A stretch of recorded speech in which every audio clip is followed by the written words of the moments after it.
Word to the wise. We are an explicit podcast tackling content with adult themes as well as entering spoiler territory if you aren't caught up with us. Be through dark paths in The Last Argument of Kings by Joe Abercrombie.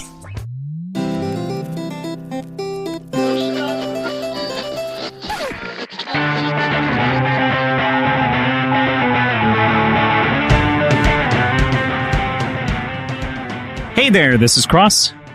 I'm PJ. And we are Words and Whiskey, a podcast for veteran and novice readers alike. We tackle fiction novels and love to talk about what we're drinking. You should think of us as your intoxicating weekly book club. What up, bud? What up? You know, Word. The word. Cheers to a number of things. Oh, I'm taking my shot. Oh. You're going to take a sip of your cocktail? Motherfucker, we got sipping to do.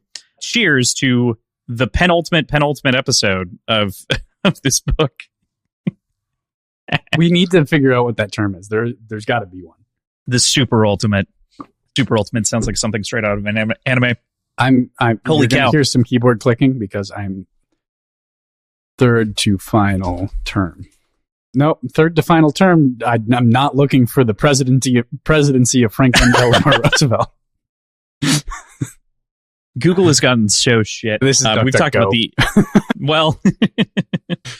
the in-shitification of the internet has begun. Yeah, no, just on the very top of this episode, very excited to do this. I'm actually, fun fact, I'm going to see you in like roughly, vaguely, like 30-ish hours. Like so I'll be in the state within less than 24, actually, within 12 hours from now. Oh, God. So very, very excited, of course. This week, for me personally, folks, at home has been very rough. So the notes this week are going to be very rough. I again want to thank the folks that ran and managed the Fandom Wiki from the First Law for carrying through an otherwise a week that I don't think we would have recorded an episode for. So just to be perfectly frank and honest, it's been a ridiculous week in a lot of different ways. So thankful for those folks and all the work that they did. Thank you, guys. Yeah. And gals and whoever. Yeah. So today, though, is our 8th episode talking about The Last Argument of Kings by Joe Abercrombie. We're going to be reading Questions Through Dark Paths, and I am so excited to talk about this week. Don't let like the very top of this episode dissuade you from how excited I am to talk about this. I just didn't have as much time as I wanted to like get granular, so don't worry, it's going to get crazy next week. And by that I mean sure crazy on the notes side. It'll be a long time. You'll make up for it. I still pulled a lot of quotes. Yes. You got at the very least, very true. In the last couple of days, I've had time to kind of beef these up a little bit on my own side of just notes that I've taken and didn't like translate over to you. I have a bunch of quotes prepared to talk about that aren't in the document that we use and share. Aren't in the text either. You made them up. Inside. Yeah. I can't wait to talk about how Artie flung herself into the moat and is a body floating by the docks. So eaten by alligators. Because Giselle knows how to make a moat. Those dang Agriont gators. That's like the football team in 2 centuries is the Agriont Gators. That's got to be what the team is called. But before we go too far off the rails, PJ, run us through the quick overview. All right, let's do this. Quick overview of everything that happened. A crazy fucking 5-chapter. Yeah. I'll read. I mean, as always, I'll read verbatim what I wrote for this. Glokta has a really busy week. So many different venues for a man who can barely walk. He recruits a small mercenary army, collects Artie from her home, kills both his closest friends, follows Brother Longfoot through a tunnel of shit, tortures a confession out of Goyle, discovers Morovia's frozen body in chunks, and wages psychological warfare against Batari. Despite wanting to join the fight against the Gurkish onslaught in the city, Giselle is taken through the palace by Morovia and his contingent of Kingzone, many of whom perish to the first eater they encounter, with a pair of others waiting to finish them off. Upon seeing Polder's division charge, West grapples with the truth of command. The most important part seems to be looking like you know what you're doing. A surprise rendezvous with the Grand Duke puts him in charge of an additional 10,000 swords, but that brief moment of luck drains into news of Polder's valiant death at the head of the charge. Logan strikes some fear into the Northmen, who don't see the point in fighting for a cause that has nothing to do with them. After the Bloody Nine peeks out a little bit, the group seems to be a little bit more agreeable. Charging towards the Agriant, Logan falls to the ground and rises the Bloody Nine, with Dogman as his first intended target. A well-timed explosion and the resulting debris snaps him out of it before further crew members can fall to the death incarnate. Dogman tries to talk some sense into Shivers, but his urging to drop the grudge against Logan falls on deaf ears. Eventually, he notices Shivers following Logan at a distance.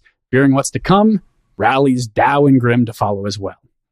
And finally, Pharaoh stands with Baez at the center of the trap they've laid for Mamoon and the 100 Words. At Baez's word, she wields the seed and feels the cold destruction as it vaporizes the eaters, or all the eaters within the area. Vaporizes is such a... word choice is good. I think it makes smears of them. I took liberty. Yeah, no. I mean, I'm just saying, as one does in a summary, you're giving it as adequate of a touch as you can, but specifically, like, their pulp, don't put them in orange juice. I originally wrote evaporates, and that didn't feel violent enough, so I went with vaporize. But yeah, it's more violent than that. Yeah. Yes, it is. Yes, it is. Can't wait to talk through all of these different things because there's so much to go through here. So before we kind of get into the meat of that, you've had a little bit of time to stew on this because we weren't able to record this episode when we wanted to originally for the aforementioned reasons. But curious on your overall thoughts. I am in fucking awe at how dense this section is, and still feels good to read. It's not a slog by any means. There's just so much that happens. I feel like more than any other section of any book that we've read in such a, like, per page count, this feels like the most that has happened in anything that we've read. Yeah, I kept this one comparatively short. So you can see why I started to, like, shorten our episodes, like, chapter count wise, to, like, lead into this. Because it's like, if we were going to unpack this at the same rate that we were before they were hanged or anything else, we would be, like, skipping crucial elements to, like, try to even fit it all in. Joe does such a miraculous job stuffing so much story into so little time. So much so that he actually kind of dogs himself for it at times. I read through... You can't find it on his website anymore. You have to go to Archive of Our Own, the Internet Archive, to read it. But he had a blog post as he was going through and rereading the books, kind of commenting on different elements and, like, things that he liked and didn't like. He's like, pound for pound, this is a ridiculous amount of story. And it's tough to disagree with that. Like, yeah. Good and work, he said Joey that as like a negative. Well, he said some things about it are negative, some things about it are positive. I can't really fully get into it until we're done. But, and then we'll definitely have a conversation about some of those elements and some of his thoughts, and we'll add those in as context in one of the two wrap-ups that we're going to do for this. So I'm very excited on the whole to, get to chat about it. All right. Cool. All right. With that, let's get into our 6th chapter named Questions, which is just, at this point.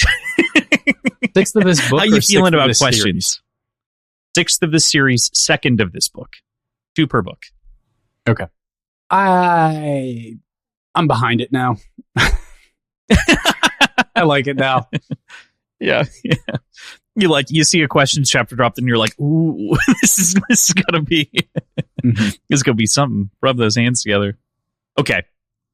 So again, borrowing a little bit of summary here. In the Black Night, Glokta waits in the streets of a ravaged Adjua under the thumb of the Gurkish. Out of the shadows emerges Nakoma Koska with an ugly band of ne'er-do-well mercenaries that he has hired at Glokta's request, and likely with a handful of the diamonds that he had left. Asking them to wait, Glokta knocks on the door of Artie's home and has a whole conversation with her. She's got a bunch of wine bottles behind her, so cheers to Artie. We're going to take a little sip for her, of course, our drunk. She, of course, is requested to leave, no longer safe from Archlector Salt's vengeance, potentially, or anyone that might be coming for her. In addition, and perhaps, beyond even just Archlector Salt, the Gurkish in general. So, though she assumes that's what he's there for. And he's like, nope, Mhm. it's my suitors and their men. Yeah. Coming for anybody that has maybe crossed paths with me in the past. Yeah. But as far as these mercenaries go, their brief descriptions, what a wonderful, terrible group of Just people like- assembled under Glocta's employ. Like, hook-handed What a men, misanthropic bunch. Yeah. just really a rough-looking group. This is ragtag ne'er-do-wells. I mean, it is so clear and obvious that this is so much. They just like beg the question of like, where did you actually find these people? And of course, also on the other side of that, these are the only people who probably wouldn't have been recruited into the army to go fight right now. So they're also the only ones of whom weren't probably pulled into the combat with Gurkish. Right. Yeah. Because they're That makes already, sense. they're crippled, they're disfigured and maimed and otherwise incapable of being an element of the King's Zone or otherwise. And kind of scary looking. Pretty scary looking. I love Koska, of course, has so many great quotes. I'm so excited to have great quotes. I'm so excited to have him back in the story, but there's a good one that I really like here. When he's talking about the man, he says, every man not desperate fled the city the moment the Gurkish arrived. But who cares, eh? I hired them for their guts and their sinews, not their looks. Desperate men are the kind I like. We can understand them. No, you and I, some jobs call for desperate men only. Eh, superior? And it's just a good call out to like him being the desperate man that's been sent so many different places for so many different reasons and needing this now. And, you know, Koska, it's a good one. Koska's such a great read of people. Yeah. Reader of people. He's a great reader of people, it seems. Yeah. High charisma, you know, just in all the right ways. Right. Getting to the arty portion, of course, there's another quote here that I appreciate as sort of, it's internalized for the most part as Glocta is kind of going into it. Several empty bottles were gathered in the corner of the living room, made to glint angrily by smoky candles and a smoldering log in the grate. The table was cluttered with dirty plates and glasses. The place smelled of sweat and wine, old food and new desperation. Can there be a more miserable occupation than getting drunk on one's own? Wine can keep a happy man happy on occasion. A sad one, it always makes worse. That's just poetry, man. It's perfect. You know, like there's been this like nice dichotomy, I would say, between Glocta and Artie to some degree in their stasis and in their place and things.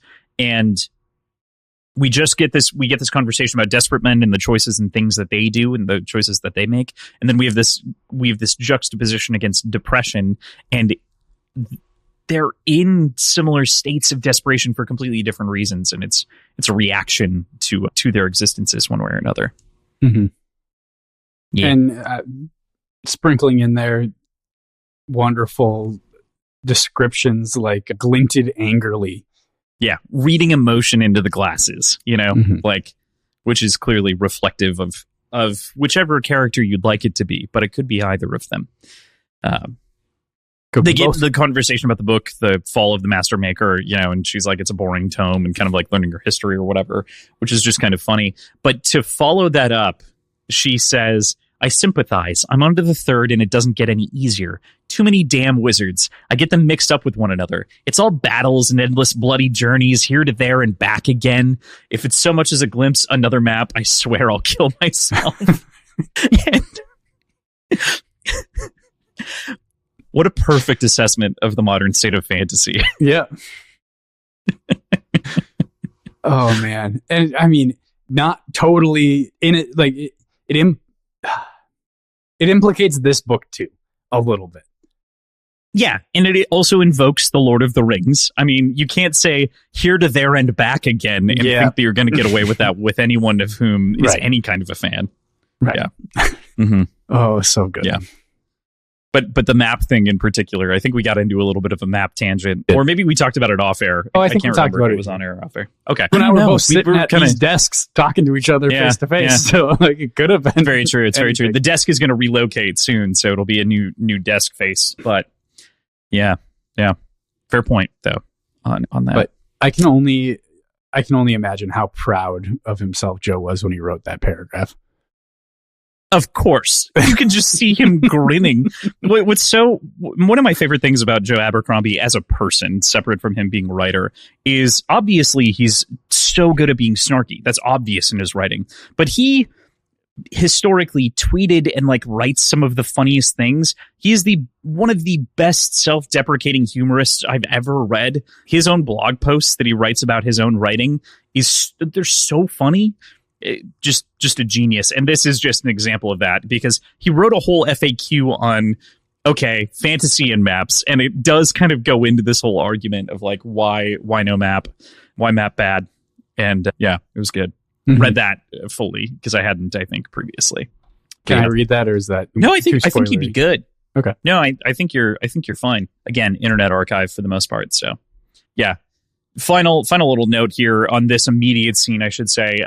The knife throwing that's done here. Casca is noted for his knife throwing. He said it a couple of times. I'm so good at throwing knives. He throws this knife and he's like, "Oh, I was struck by your beauty," as he fails and it just bounces off of the plaster. It doesn't even lodge in firmly. It bounces. Which it's the best way to flirt. I'm convinced. Yeah. I like that we've only seen him confidently fail at knife throwing, because every time that it happens, it's going to make this future clutch knife throw so much sweeter. It's just a Chekhov's gun. just waiting to land the punch. And even funnier if it never happens. Mm-hmm. Right. Or if he gets the opportunity to actually throw it at somebody and misses. Mm-hmm. Like would be very good. Would be very good. I mean, that's straight out of Big Trouble. Chinatown? Big Trouble in Little China. Yep. Mm-hmm. Yeah, so good. So, moving on from there a little bit. Arriving, did you have anything else in the initial scene? I think that's probably... No, I think that's good. Probably right on the money. So, arriving at the dilapidated mansion, this previous house between two dentists, the house that's owned by Frost that they've been renting out from him. Severard, we find Severard... Yes, sorry, not Frost. We find Severard and Frost waiting outside of Severard's house. The mercenaries immediately spread out and surround Severard, grabbing him and locking him down. Glokta no longer trusts the man, and it is time to find out the truth. Yeah, what you make of that sort of like the moment in which we bring him into the dungeon, and even the way that he talks about it to Artie, being like, he's confronting a liar. There's just so many like good lines that live in here. Overall, I hate to see it happen. Mm-hmm. We've lived with Severard for a while. But if you fuck with our perfectly good torturer boy, you deserve whatever's coming to you. It's tough, But I was prepared for, and I think we'll talk about this in a little while, but the way that he sets it up, like one of these guys betrayed me, the other one's fine. Like my guy. I can't remember the way that he words it, but I was really prepared for him to have it wrong. And for that line to ring true, but for him to be flipped and for Severard to be entirely like innocent. It is somehow better that it's both, and we'll definitely get to that. I think so too. It is sadder in a lot of ways, but also it makes sense, and so we'll talk about that more in a moment. There's a moment after he like gets him and grabs him, catches him. Frost takes him inside, where Casca is speaking to him in the superior, talking back and forth, and he says, "I have learned all kinds of things from my many mistakes." Casca stretched his chin up and scratched his scabby neck. "The one thing I never learn is to stop making them." "Huh," grunted Glokta as he labored up the step. "A curse we all have to bear. Round and round in circles we go, clutching at successes that we never grasp, endlessly tripping over the same old failures. Truly, life is the misery we endure between disappointments." That's a pretty intensely horrible way to look at life. But pretty true for Glokta. Yeah. Pretty accurate. I mean, the round and round in circles we go, clutching at successes we never grasp, Mm-hmm. The interaction between Glokta and Casca, where Glokta asks if these men are trustworthy. I think he did that slightly before this. Okay. I liked that interaction, because his answer is, "I've only paid them a quarter of what we owe them. So until they get paid, I trust them with my life." Like, Mm-hmm. it's a, it's a fun state Yeah. to be in. As far, I mean, it's totally like inverse of what you'd expect for a mercenary, but makes sense when you really interrogate it. Mm-hmm. Yeah. Which is, I mean, just great. And that I think actually comes like shortly after what the quote that I was just reading. I said before, it's right after this because he does prepare them, and he's like setting them up to like protect them in case the Archlector's men show up. Right. And that's when, yeah. And Artie and Koska and Glokta have like great rapport going between the three of them. Like, your friends seem like a charming crowd. Oh, indeed, the brightest stars in the social firmament. Oh, Koska. Yeah. So crazy. All right, now we've got one of the most, I don't know, heart-wrenching scenes to some degree. There's a moment in which we're passing through the sewers and we pass by Brother Longfoot, of course, as a reminder, and sort of his torture and his state. What do you make of like Glokta's treatment of Brother Longfoot, our favorite Soljuk boy? I didn't expect him to be alive anymore. I thought he was gone. I forgot that they had this house as like set up as like holding cells. Mm-hmm. But they do mention that when they get this house like up and running. Yeah. So I should have remembered that, but I really thought Longfoot was dirt. Was not long for this world. Yeah. Back to the mud. It doesn't seem like he's being actively tortured anymore. Right? No, not outside of the way that being locked in a cell and like just fed being held oatmeal and yeah. So I mean, he's not being treated fairly, not actively tortured. Yeah, but he's not actively being put in the chair. So that's good, right? Yeah. Sure. Looking for redeeming qualities in the villain. I appreciate it. Right. Yeah. And is he the villain? It's What do you mean? Just two good guys next to each other. Mm-hmm. Sure. Two good guys, as he says. Okay, so moving on from there, we get to the moment in which we're interrogating Separard. And there is a very tense, gruesome moment as we start to see the finger move be played again, but this time against Severard, of whom has been unmasked, of course, in this moment, and he's slowly losing his fingertips, and he loses a hand entirely. Like, he loses it completely before he goes for the other one, and then eventually, after he admits to sort of the informing Valent in bulk of all of Glokta's doings, he wants to know more, of course, and he doesn't get any more. Did he tell anything to the Archlector? He's never seen the Archlector in his entire life properly, never spoken to him. And Glokta comes around and believes him because this is his friend. He knows him to be truthful in so many circumstances and can read him innately. I think in a lot of different ways, I'm not even sure that Glokta really needed to torture him outside of the threat of it. I don't know. I don't know what your read is on that moment. What did you make of the torture of Severard and sort of the end there? I mean, I like that he, like everybody, begins with giving up relatively small potatoes bits of information. Like he betrayed his identity to Pharaoh. I guess he didn't have a choice like that, and just really tried to sell it like that's what I'm here for, and I know that's what I'm here for, knowing full well that's not what he's here for. Right. But I think this connects pretty well with something that Glokta said early on about his time in the Emperor's prisons, that he gave up everything. And he would have given up more if he had more. I think he says like he started making up things just to give them more information. And everyone did. Everyone does. That's just the way that people react to torture. And that's exactly how Severard reacts too. Like he bills everything. No different. Mm-hmm. And I think Glokta starts seeing that torrent of information. And then when it suddenly stops, I think that's probably part of why he believes that what he's saying is true there about not having ever talked to Sult in his life.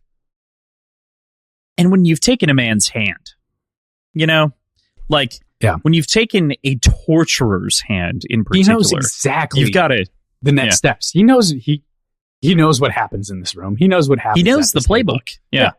Yeah.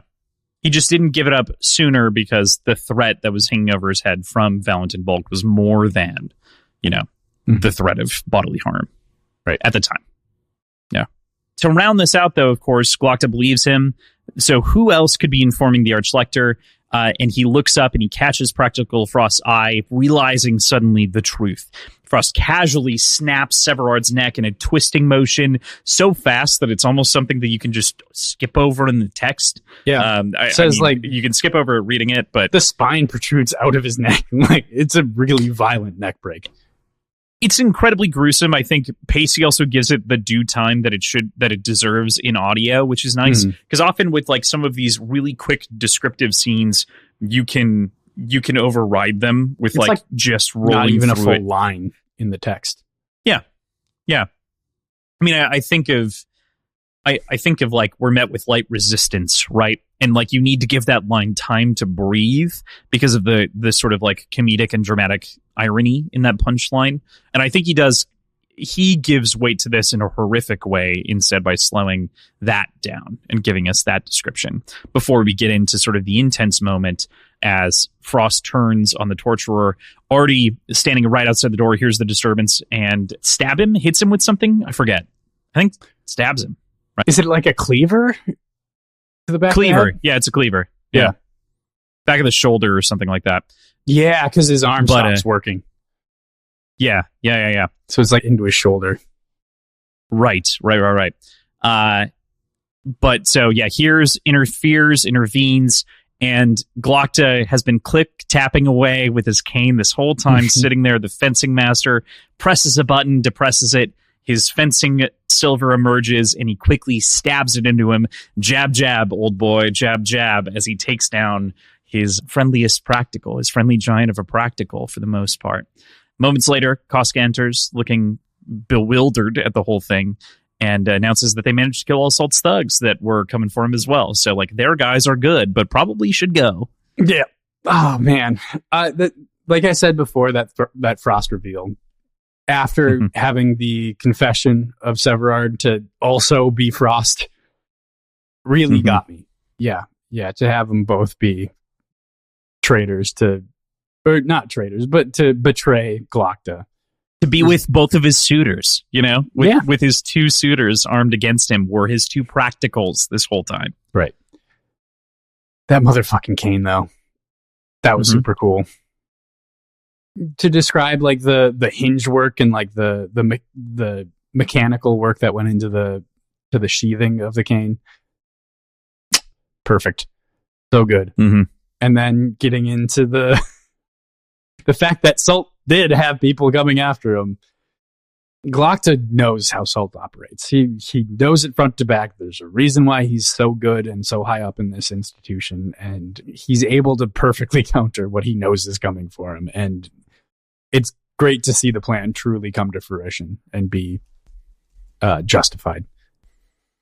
Yeah, he just knows. He has it down. He's fully got it locked in.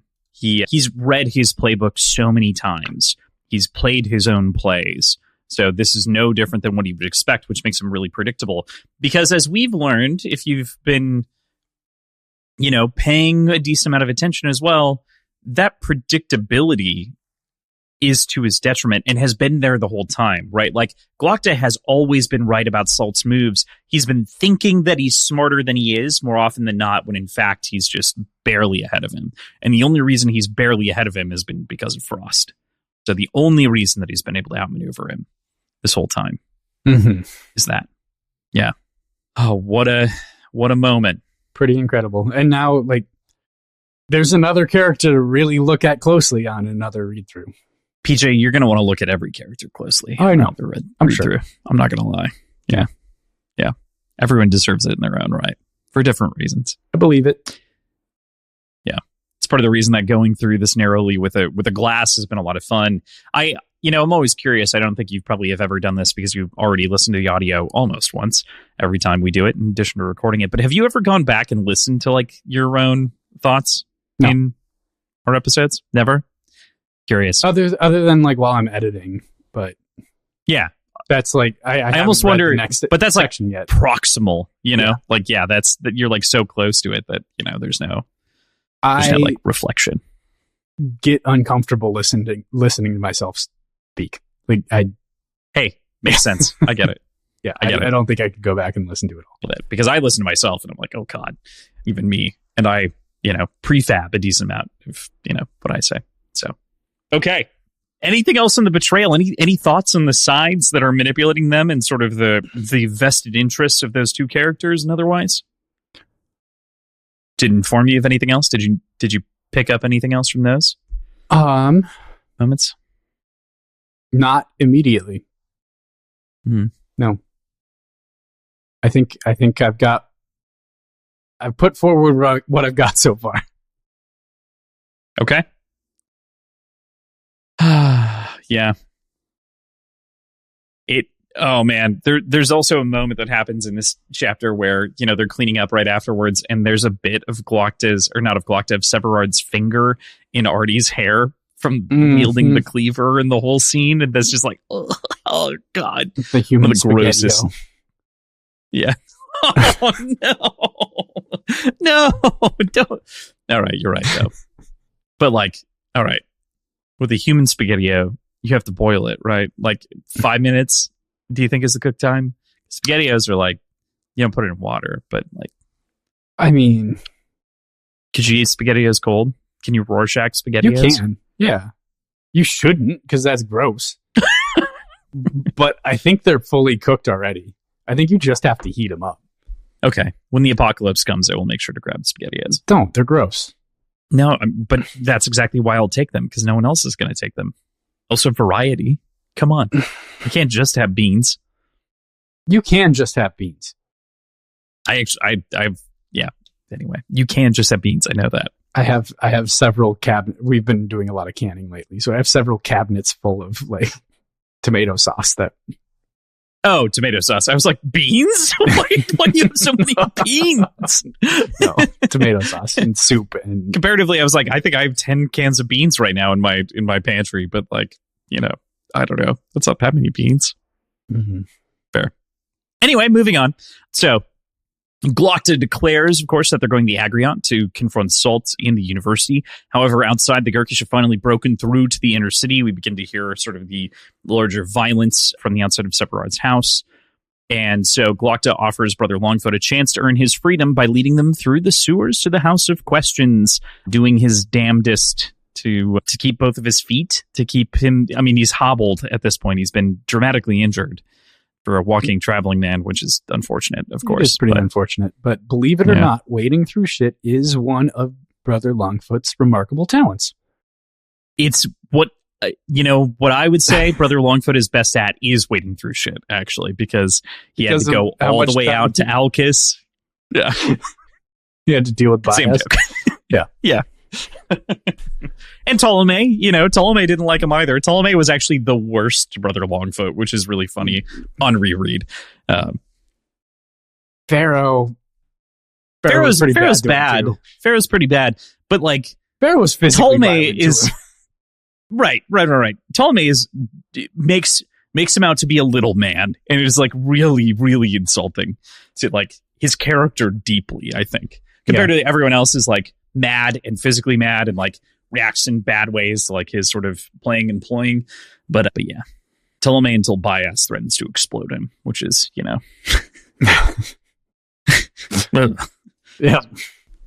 Speaking of human spaghettio, anyone Bias explodes is human spaghettios.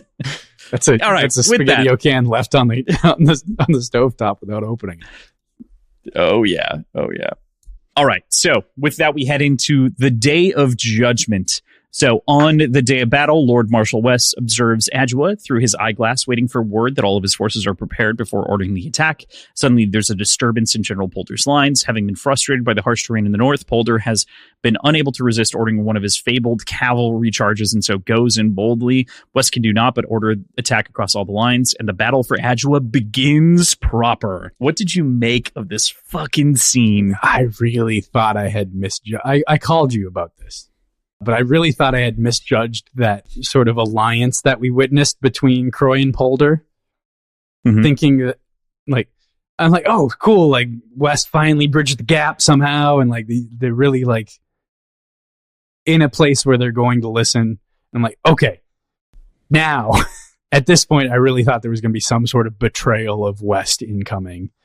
And this uninitiated charge by Polder only strengthened that suspicion in the moment.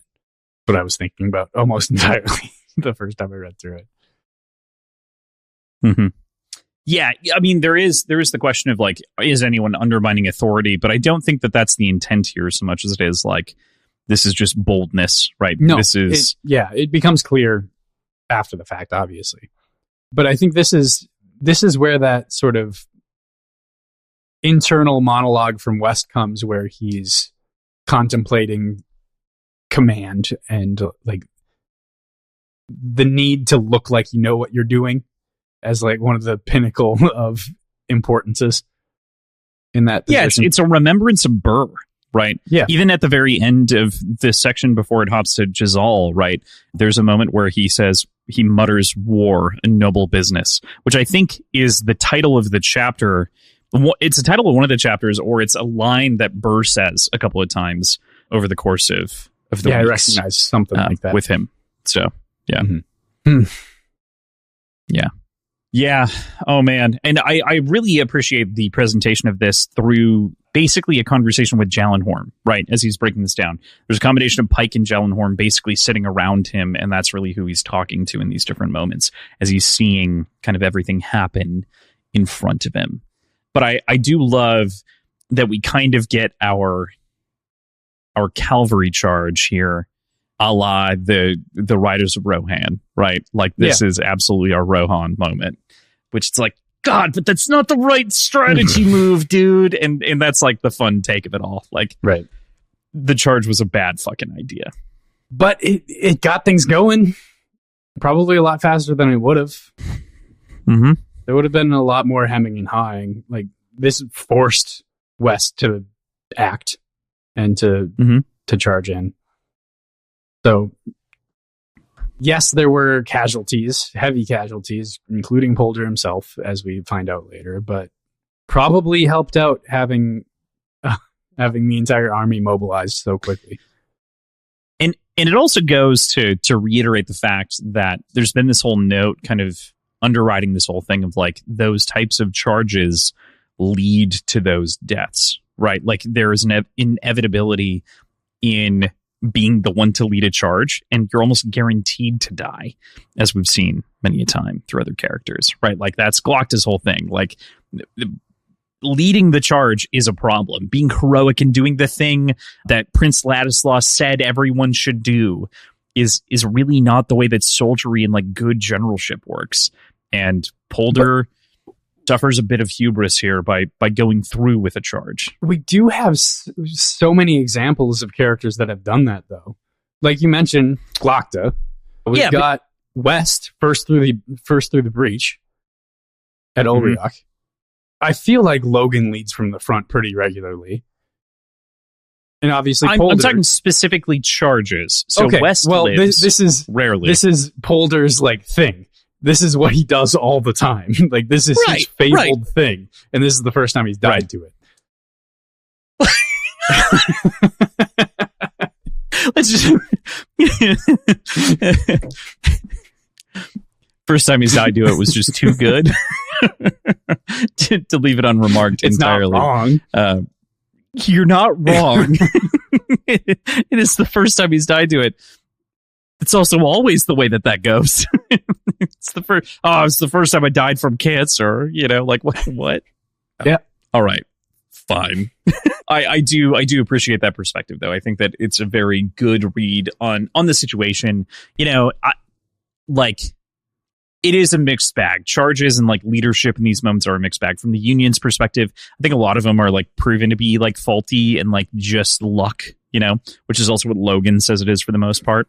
Like a good amount of it's just luck. So, I think that a betting man in a leadership position like that probably should know not to charge at this point, given the breadth of, history and people.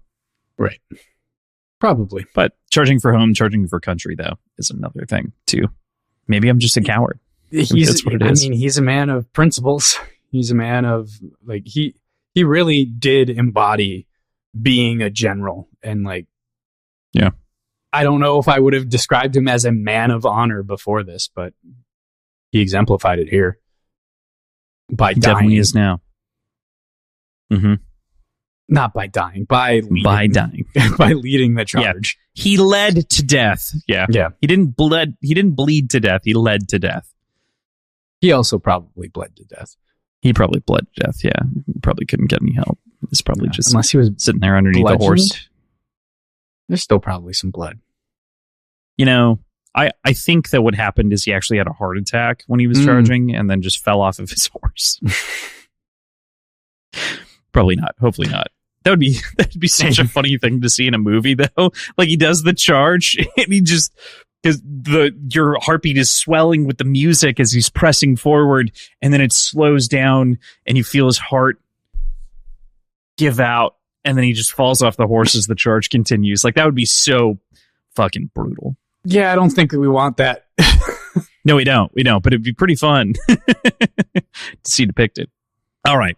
Anything else on West's perspective as the battle begins? Nope. Cool. From there, we head to the northeast to Logan's Northmen as they begin their own charge, but without the same sort of menace. It's kind of hardly a charge at all. Logan, tries to rile them up, but Red Hat and others express all of the men's resentment at fighting in a war that means nothing to them, and sort of this idea of basically keeping Logan's word to some degree. That's kind of the deal here. Logan then kind of shows off his leadership style, as he is wont to do, by headbutting Red Hat, of whom has otherwise been a pretty agreeable and conversational guy up until this point, and turns his Bloody Nine glare on kind of at rest in this moment as he kind of sets them in their place, by and large, daring anyone to challenge him. Soon enough, they're formed up with fire in their step because they've seen this sort of assertion of authority, and either face the Bloody Nine is either face the blender at your feet or charge into the oven, one or the other. And they decide to charge the Gurkish positions, doing more damage with their appearance of ferocity than with their blades. And the Gurkish kind of give up. Kind of by and large, it's a slaughter, in all honesty, by comparison. Again, an army of slaves, as it's been said many times. These are people of a varied culture that has otherwise been coerced into being an army, as opposed to one solid, real army. Right. Yeah, they of the same culture, people, etc. The same way that most traditional armies have. Not only that, but they don't have the investment in this empire. They fight out of fear. Right. Which is also what Logan's making these men do, but to a smaller regard, to a more immediate regard. Yeah. One thing I noticed that he didn't bring up at all was that they won because the Union was there to help them. And they didn't really have a dog in the fight either. I mean, they kind of did. But there's reciprocity happening.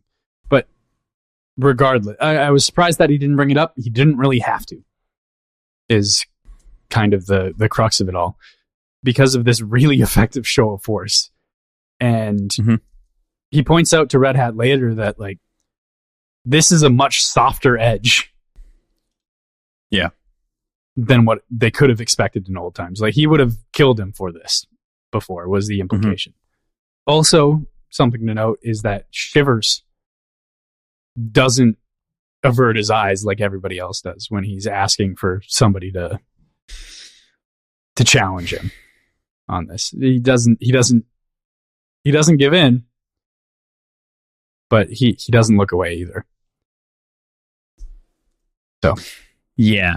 He's right there with him. But beyond that confrontation that you alluded to with the inexperienced Gurkish soldiers, the coerced fighting group, one of the funniest action scenes that we've had so far. That was so good.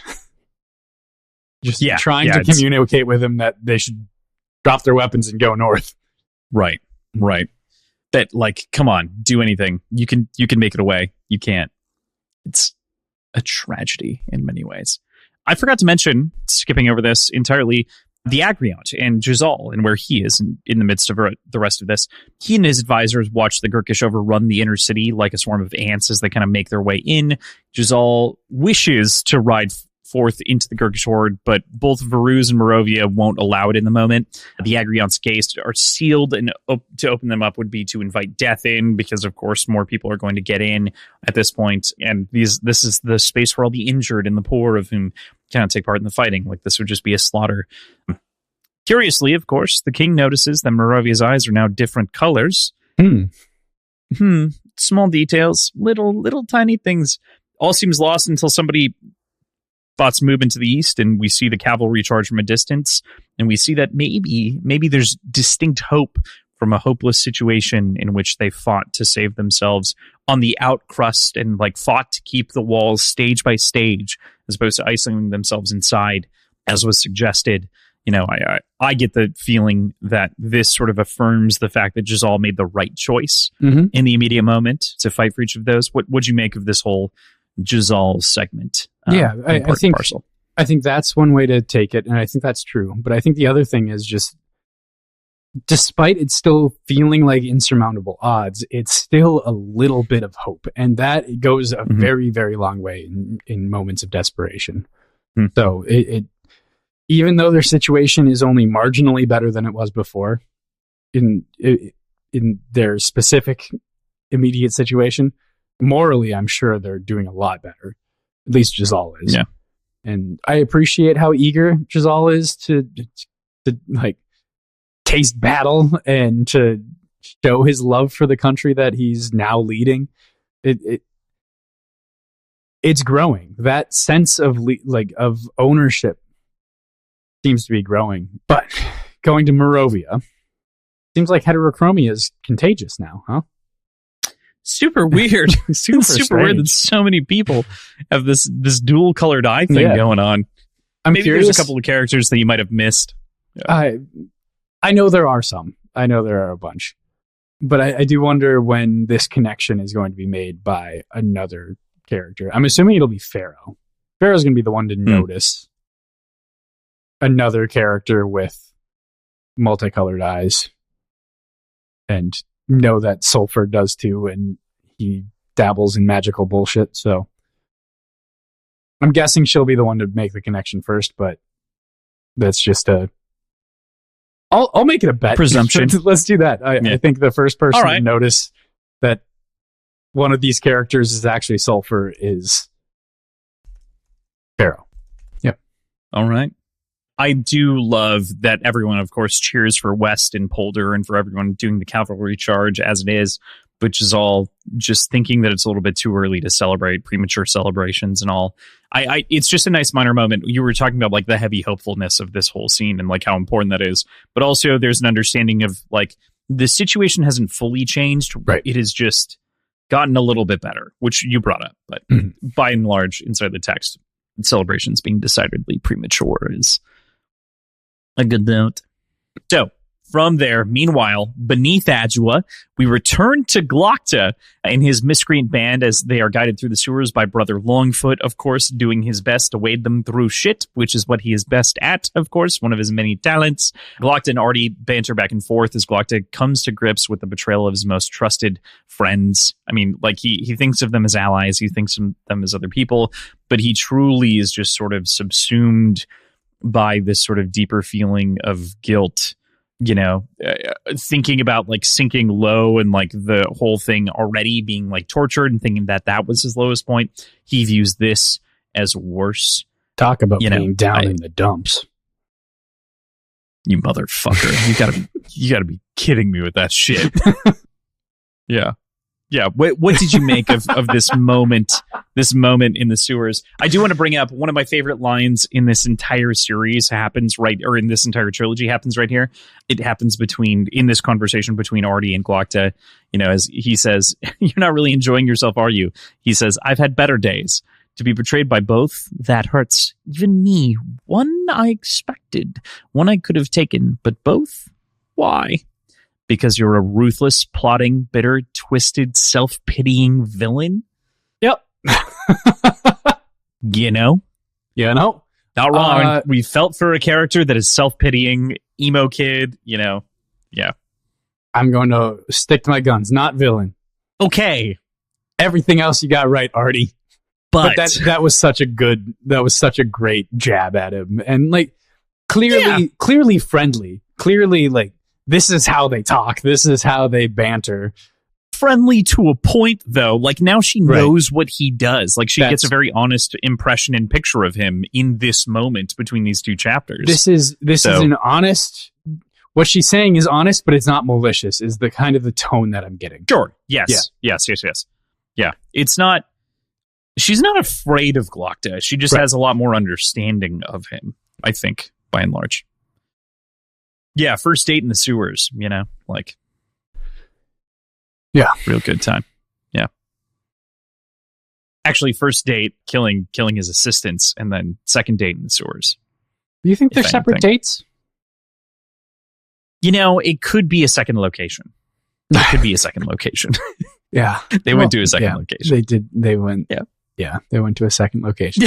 They do have a coterie of chaperones.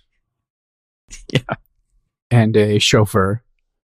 They brought the party with them. Yeah. Yeah. Yeah. Anyway. Did you have any other thoughts on sort of the sort of reflections here of Glokta in the garbage, in the filth, with our navigator? No, it's just a funny backdrop to this conversation with Artie. Yeah.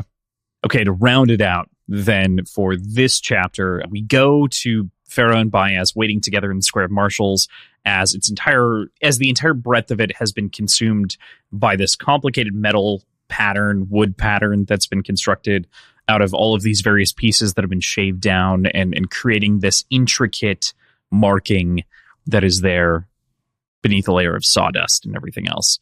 Pharaoh's feet sits at the maker's box with the seed inside. Baez awaits the 100 words to arrive to spring his trap, feigning confidence Pharaoh thinks is false by and large. But this is such an interesting thing, especially as Pharaoh and he sort of Pharaoh reflects on the stories that she sort of Baez of the danger and what this has done to turn Alkis into a portal to hell. And what that's meant in sort of the reality of this choice and decision. So that they're making together. The cost of vengeance to some degree. Yeah, this whole thing is just so exciting. We're on the precipice of the explosion of a wizard powder keg. I'm so glad you said precipice, because the moment that you open your mouth, I was like, precipice. We're sitting on the edge. Yeah. Of glory. Of course.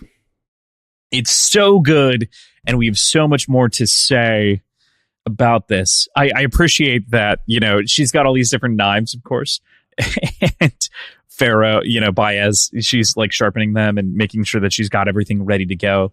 And Baez replies, "If they come, that will not save you." And she replies with a classic Logan aphorism of, "You can never have too many knives."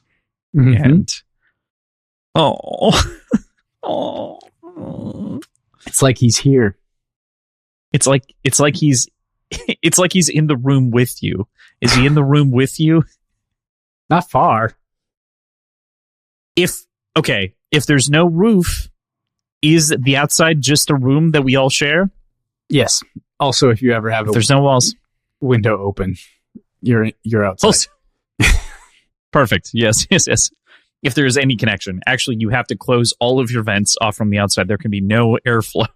That is the only way you are truly isolated. You could say that it's probable that those two astronauts stranded on the ISS are the only two people not in the same room right now.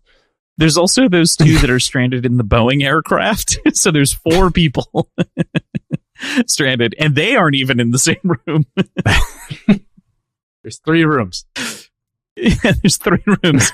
The Earth, the ISS, and whatever that Boeing plane is. Perfect. All right, PJ. Anything else on these? These were our first 2 of 5 lovely chapters. Anything else on them? It doesn't feel like 2 chapters. That's so many chapters. No. Well, questions is 2 chapters in and of itself, you know. Yeah, but for sure. Yeah. And this one as well is like 3 chapters worth of character beats. So yeah. Because we didn't even like really get into the confrontation between Logan and like Shiverers and like some of those like political justifications, but it's a really neat scene. I mean, no matter which way you cut it. Yeah. It shows Logan to be a little bit more nastier than we thought. He really hasn't escaped his old behaviors at all. Matter of fact, we see flashes of Mo nastier. Mo nasty Logan. Want less nasty Logan, please.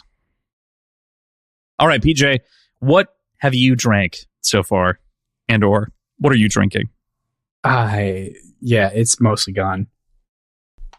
Yeah, I thought I saw you finish it. So yeah, that's what I call it now. I had a friend come by a little while ago. We did what we called weird pizza night, where we just made pizzas with unconventional toppings. And I made a chicken tikka masala pizza, and he made like an African peanut sauce pizza. It was really good, but he also brought a bottle of baijiu to share with me. I've never had baijiu before. As far as I understand, it is a grain-based clear spirit of Chinese origin, and there are many different types and many different like flavor profiles and things. So I do not know enough about baijiu to know that like all baijiu is the same. It's like saying vodka, for the record. Like for anyone that doesn't know, I think it's even more varied than that. It's just like it is a clear grain spirit, and like the flavor profiles can span like very widely. Some have very like soy sauce forward notes, and this one has sort of a fruity floral character to it. So I took that and kind of just added stuff that I thought might go along with it. So I don't have a name for it. I think I want to honor Polder with this one.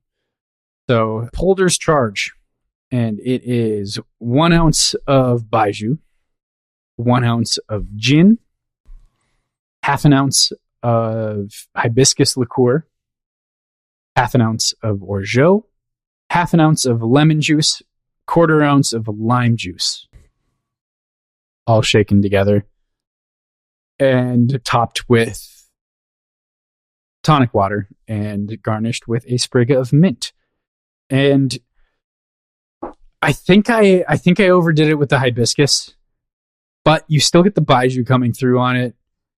It's such a distinct flavor. I've still got like a little bit of it. I'm going to bring it so you can taste it. And I cannot describe what it tastes like. It is a very strange flavor. Next week on Words and Whiskey, hear what I think about baijiu.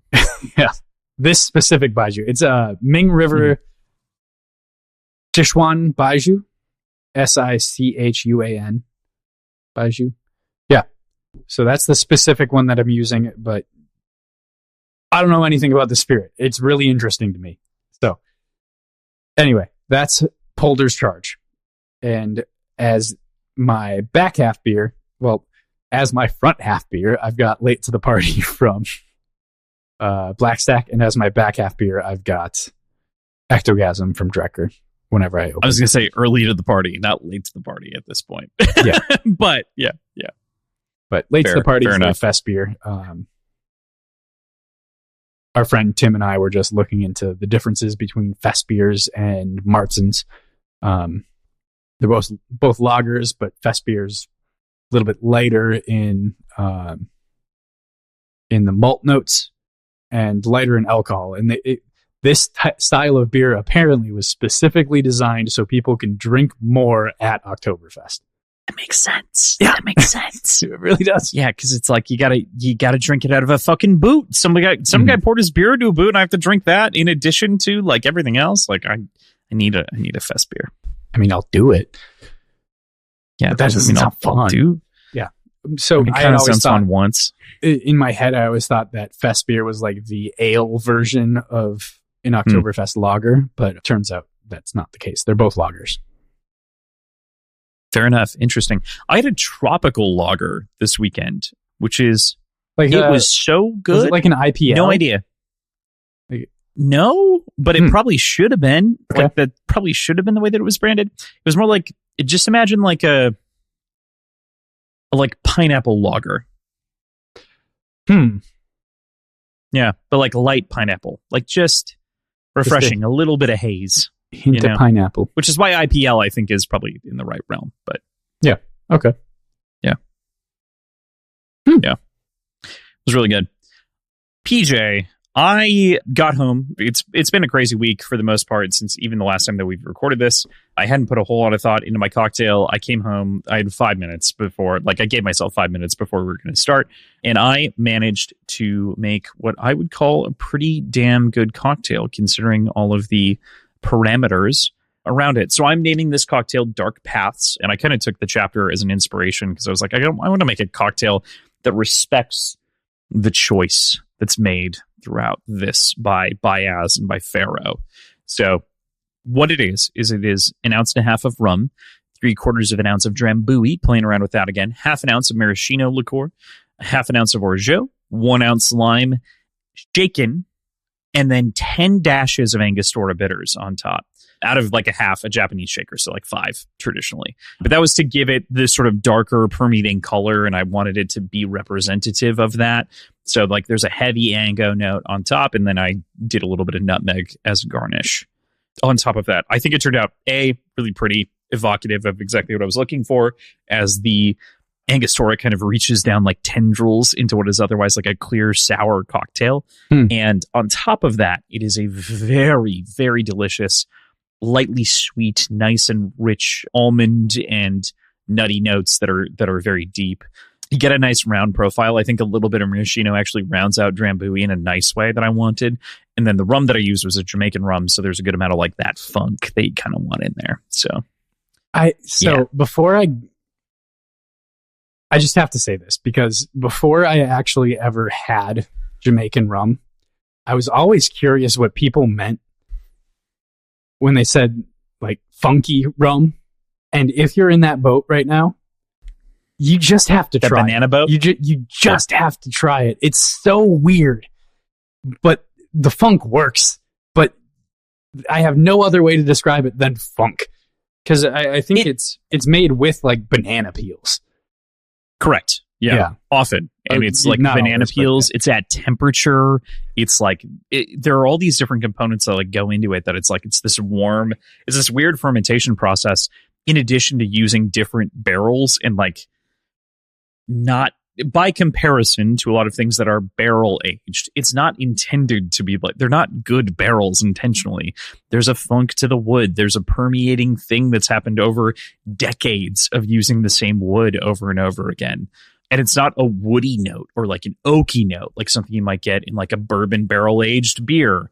It is instead this like, this is going to sound so bad, but it's like, God, I don't even want to say that just because I think it's going to turn people off. I was like, it's like wood mildew, and that's not right.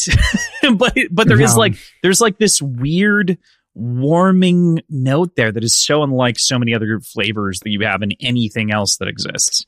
That I just personally it's got really the same problem where like trying to describe some like spontaneous fermentation farmhouse ales or like horse blanket and like goat are legitimate flavor descriptions. And it's accurate, but it doesn't sound good when you say it that way. But it comes across good. Like it tastes good. Yeah, you're like, I love that mildew taste. You're like, what? What the fuck did you just say? What's the main flavor of this beer? Horse blanket? What? What do you mean? And then you taste it and you're like, oh yeah, it does smell like someone riding on top of a horse for 3 hours. but it's sweet and sour. I don't know. Yeah, it's weird. Yeah, like when you're dealing with fermentation, funky flavors come through, and I'm trying not to use the word funk, so I'm sorry, but like strange, not necessarily astringent, appetizingly, but not always astringent described flavors come through, but they create something very delicious. Taste bad, for the record. Right. It's more that it's just something that otherwise like is so. It's not Western. It's actually much more Eastern in a lot of ways. Like kimchi is unique to a point of how do you describe like that fermented flavor? It is kimchi, right? And there just is. Yeah. What do you do? Mm-hmm. It's sour. It's spicy. It's I mean, at that point, like same with just sauerkraut. Yeah. Right. Yeah. Fermentation yields weird results. Right. So we shouldn't be shocked. What? Just because we're on this tangent, what rum did you use? Did you use Appleton? Yeah, Appleton 14. So okay, it's my nicer bottle of Appleton because I've got an 12? Appleton standard. Do they have 12 is the standard. I have a 14. Yeah, which is a select. Okay, it's like they're slightly higher grade as opposed to like 24 a bottle. It's like 40. It's not that crazy, but okay, cool. Yeah. To follow that up, I'm having Lightning Drops as my back half beer here. It's an IPA from Resident Culture Brewing Company. It has some of the sickest art I've seen. It is described as a hazy IPA hopped with Citra, Mosaic, and Strata hops, bursting with juicy tropical fruit and dank citrus notes. Amazing. Nice. It is one of my favorite art IPAs does that look I've had really recently. Cool. Can you hold that up to the camera? It will be a bookmark for sure. Yeah, hell yeah. But he's also like on a guitar. Like he's like his motorcycle is a guitar. It's so crazy. Anyway. It's well done. You went there. Is Very that well where done. you met your brother for a beer earlier? No. This is out of Charlotte. I went to Fly Trap, but I grabbed this before at Fermental. So cool. But I also went to pick up my suit for the wedding this weekend. So I didn't pick it up at the same place. We're going to look fancy. We should get a photo together for. We'll look fancy and like maybe take a shot or something, and that'll be fun. People enjoy that, right? Mm-hmm. Yeah. All right, cool. With that, we will go into the back half of this episode here with sacrifices. Logan and his men, of course, make their way into the city where confusion reigns among the Union Army. Everyone kind of doesn't know which direction they need to go and aren't really pointed. Without any sort of assigned objective, Nine Fingers decides to press on towards the Agriant, which of course he knows because he understands the layout of the city because he's been here before. As they walk, Dogman falls back to urge Shivers to forget his beef with Logan, but the young man wonders if it is even possible to forget or forgive for such a crime and kind of interrogates that internally. Yeah, that conversation could have gone better, but I don't think it went as bad as I made it out to. In that overview, I said it fell on deaf ears. I don't think that's the case. Truly, I think Shivers hears him and gets it, but just kind of recognizes that he's not gonna be able to let go of it as easily as Dogman is asking him to. So I don't know. No matter what Dogman could have said, it would have been ignored entirely, probably, or twisted. Like Dogman or Shivers kind of twists what Dogman says a little bit, and it's not entirely twisted, but it's not like it's intentionally being obtuse about understanding what he's saying. Right. Yeah. He's definitely dancing around the whole situation. So. Yeah. Which, I mean, understanding what happened to his family, I get it. I get not wanting to just drop it or not being able to just drop it. Yeah. There's this whole sentiment that he kind of holds about like, I don't want you to start something you can't put a good end to. Anything going to start, I'm sure I'll finish. And he's just got this young man hubris about him with this revenge. And Dogman's trying his best to like just tame it a little bit, being like, in fewer words, trying to basically be like, a lot of people have tried to settle feuds with the Bloody Nine and have lost, He's trying not to say that explicitly necessarily, but also this is the king. There's so many other things. And it's It's a tough moment by and large. Yeah, it's hard. Yeah. All right.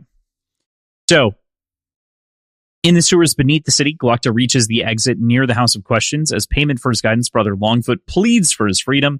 Inquisitor agrees. What harm could there be to freeing this man, of course, which is a rare take from our boy Glocta, of course. You know, Glocta then orders Casca and his men to change their clothes in order to resemble practicals of the Inquisition, and Artie is to act as prisoner as they enter in to the House of Questions. This is sort of a nice little distraction scene. What did you make of the whole thing? So I think first, before we get into any of the content of this scene, I want to point out, I think it's this chapter, right? That every single perspective shift is... Yeah, they're punctuated with the different first line, last line. So last line of one chapter is the first line of the next. Or very similar. Like, it gets played with a little bit later on, but at least for the first couple of shifts. For sure. Yeah, it's so good. It's so well done. And it's something that I appreciate is the entire through line for this relatively long chapter with lots of lots of perspectives switches, but it's not overused. Like, it's confined to this chapter, and I think that's the perfect amount of it to exist. Like, I think it's a really nicely used thing, whatever you want to call it. Punctuation is a good way to put it. Yeah, it punctuates the different sections, but it is, to me, we brought up this comparison many a time. It's a Guy Ritchie-ism. Guy Ritchie loves this in his first couple of movies, for sure. Between Lock, Stock, and Snatch, there's a lot of this sort of line to line, thing to thing, scene to scene, moment to moment of like these interlocking pieces, especially as the plot falls together. And that it's just glorious to see it on page. And also to have it work as effectively, I think. I don't think anything's lost or diminished, especially when used sparingly. If this were all the time, I don't think it would work, but sparingly, wonderful. Absolutely. Once per trilogy, great. I'm into it. Yeah. But as far as Longfoot goes, I didn't think that I'd see a prisoner of the Inquisition get off for good behavior. But by God, Brother Longfoot pulls it off. Yeah. Yeah, we'll see. We'll see what harm there could be with this. I don't think so. I think it'll be okay. Yeah, there's a nice note here, too, from Casca about like having a change of colors on you at any time in case you might have to turn coat. Yeah. Literal turncoat. Literally mentioning turncoats. And losing the conspicuous hat that he was so proud of. Yeah. Can't get it back.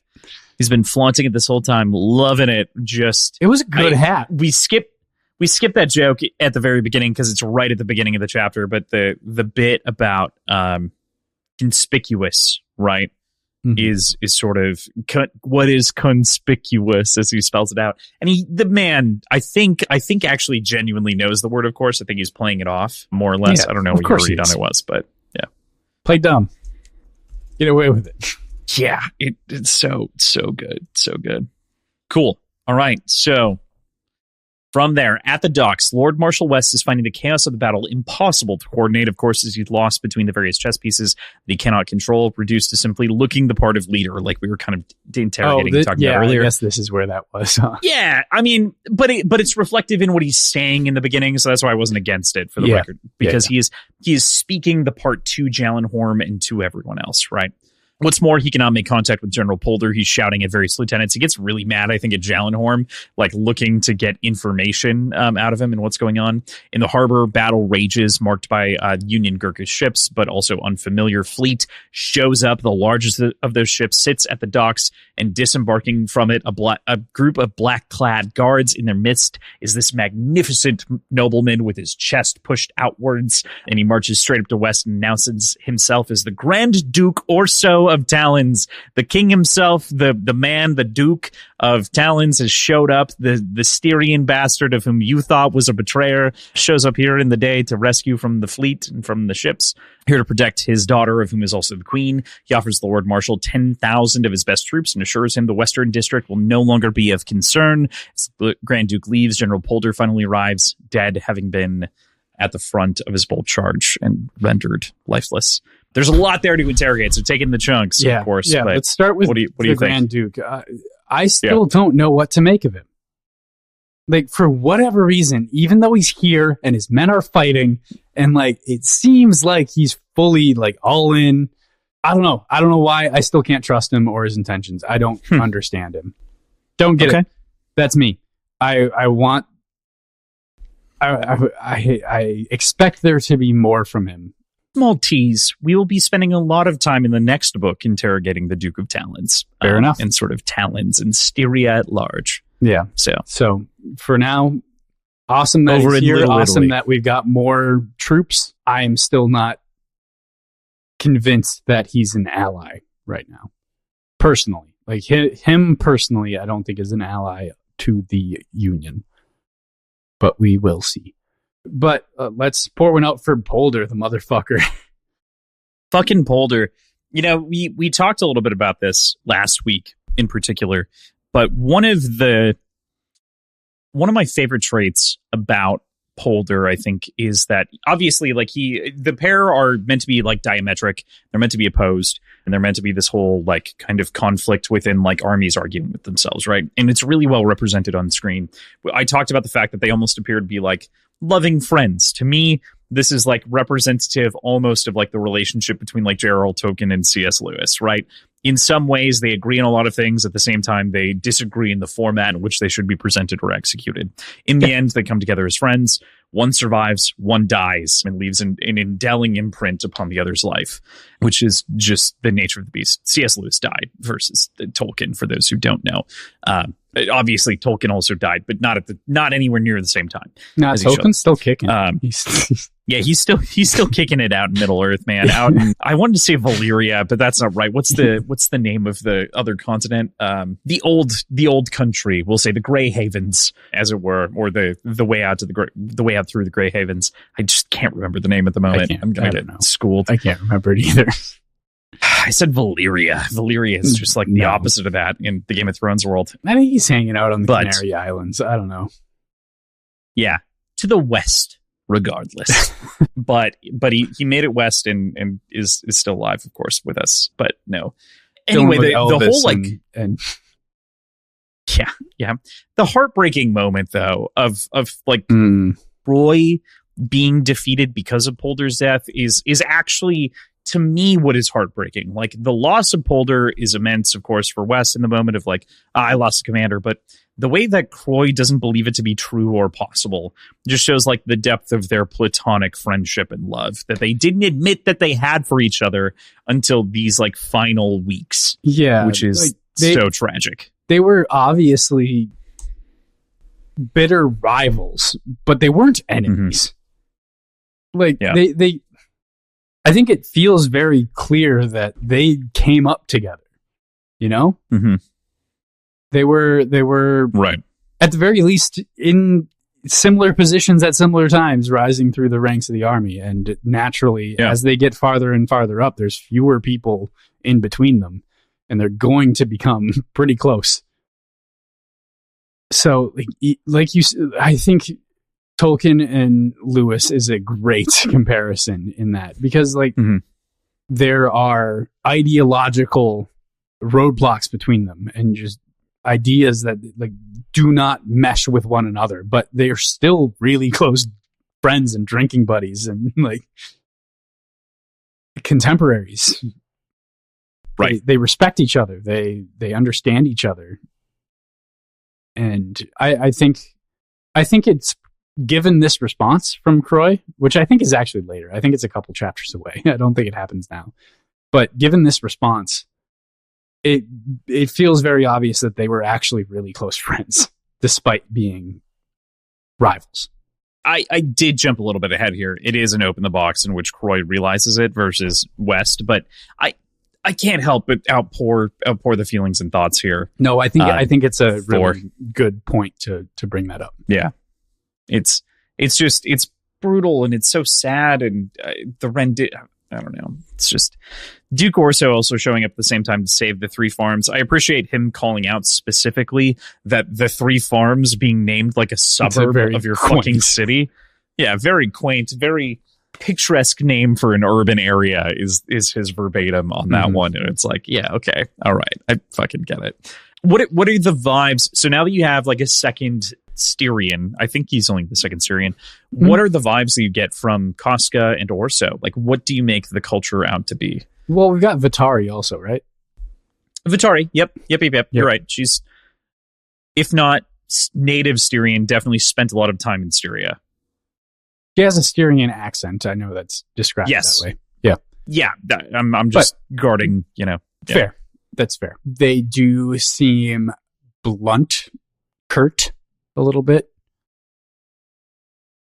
but humorous, They, so far, what we've been exposed to of the Grand Duke, like there are jokes tucked into things that he's said, even in this very dire, very like straightforward. He funny guy. Yeah. He trying to be funny guy. So, what would I don't know what to make of Styrians as a whole, given these are two very interesting people to evaluate a whole culture on. Yeah. But I think down to business without necessarily being entirely dry. Okay. I dig. So from this massive scene, of course, that happens as we get these different pieces and bits and bodies in some circumstances, we move to Glocta barging into the Archlector Salt's office, ignoring the protests of the assistant of whom we've seen over the past book, basically. Inside, Superior Goyle sits in the Archlector's desk, trying out the large chair for size, and Glocta immediately shouts down Goyle and being there in the first place and nails his forearms to the desk, which is a whole fucking moment, which is brutal and crazy, as Goyle has been proven to be the guy that generally we have considered to be the more violent of the pair, and literally nailing his opposition down to the desk because he doesn't have another option is crazy. What'd you make of Goyle's appearance here in the room and in sort of the way that turns? Oh, man. Why is he in Salt's chair? Glocta says he's trying it out for size. I don't buy that. Feels like maybe he's pulling more strings than we know. Do you think, I just want to pitch an alt idea to you. Do you think that there's potential that instead of him pulling more strings, could he instead have maybe been promised the chair, like to some degree, and Salt was bound for better things? Maybe. It'd still be weird for him to be like locked alone in this office for an extended period of time with an attendant out front. That's what doesn't make sense to me, is like, why is he here alone? If it was after hours and the attendant was gone and he just happened to be in there, nobody's going to come by. Like, I can sit in the chair. We can see how it feels. Like that, right. That would make sense. But this is the middle of the day. This is operational hours. The attendant is there and working. Like this feels weird. But he also kind of knows that he's somewhere else in the moment, right? Especially we only really know that when he knows that when the confession begins, of which, by the way, as you compare Superior Goyle to our little boy Severard held out a lot longer under a lot less than Goyle had any skin in any kind of game, which maybe speaks to the depths in which they're blackmailed for their various, kind of like roles or what have you in association with, where they're at. But yeah, I don't know. It also, it feels like Severard rolled in some unsavory circles. He mentions having debts that Valentin Bullock paid for. Like, maybe that wasn't his first time being tortured. Maybe not in the same like capital T torture sense. But like, Goyle also only killed people and like went with the highest level assumption for the most part in all of our presentation with him. Like, he was never a conventionally good superior compared to Glocta, Yeah, like, or a good torturer. Yeah. Good inquisitor. Right. He was never the guy, for the most part. Mm-hmm. Yeah. Yeah, Goyle's a bitch. He is, isn't he? We do get more information, of course, as Goyle is basically caught with his trousers down, that he admits that Salt is at the university. He gives a title to Administrator Silber, which is the Adeptus Demonic, which is kind of nuts, cool even as like a single sentence. Yeah, it's such a cool title. For sure. But like even the idea is crazy to behold. Administer Silber on occult rituals to contact the other side seems to be his goal as a member of the organization. And as Goyle puts it out, they plan to bring the demons through and send them against Baez and the king potentially. And with the Superior's confession in hand, Glockton marches off to the High Justice Morovia to take it in to be able to go after Archlector Salt and take down his nasty, nasty boss. Mm-hmm. Going like specifically talking about the Adeptus Demonic. Obviously, this position is not well known, not well publicized. Naturally, I want to know if the other Adepti know about it in general, because I want to call back a little bit earlier, just to the moment that happens in which Silber cuts off the Adeptus Historia that Glockton is talking to. That's true.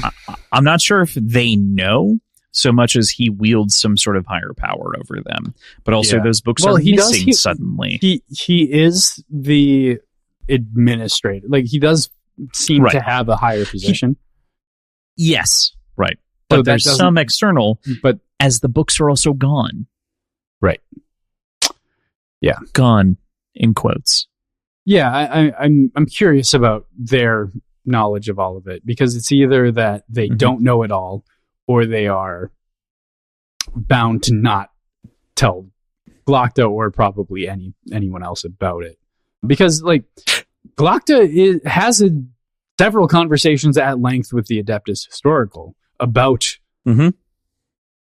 demonic things, about magical things. Magic, the other side. Yeah. Exactly. AUs, talking about Baez and all the adjacent topics, and it's dismissed entirely as unreliable or unproven kind of myth. So those are the two options. Either they have been instructed not to give into any sort of line of questioning about that, or they don't know either. I'm not sure what the truth is of that, but they do know that like Salt is giving funding to Silber or to the university. Well, it's to the university, but it's definitely to Silber. Like, right? That is something which is underhandedly mentioned a couple of times. Expecting donations to their. They're like, why are you specifically here in the first book? Correct. Right. Why else would you be here if you're not? Like if you're not seeking information about us so as to solicit donations. Like that's why they're presenting, the first instances of gunpowder that they've come up with and otherwise. So yeah. So they know that Salt's wallet is a little bit loose when it comes to the university as a whole. I'm curious if they know that it's going to an Adeptus or to the university in general, and they don't know that there's another Adeptus in their ranks. Yeah, it's tough to make that call and to like really kind of know exactly what's going on in the moment. We for sure don't have that information yet. Or no, it's a super incomplete picture. Right. It's a very, very incomplete picture. So yeah, they're definitely trying to get you to think about it, to try to make you debate, or like even in the instances as the university was presented earlier on, trying to lay these seeds that are leading you one direction, but are clearly going another way.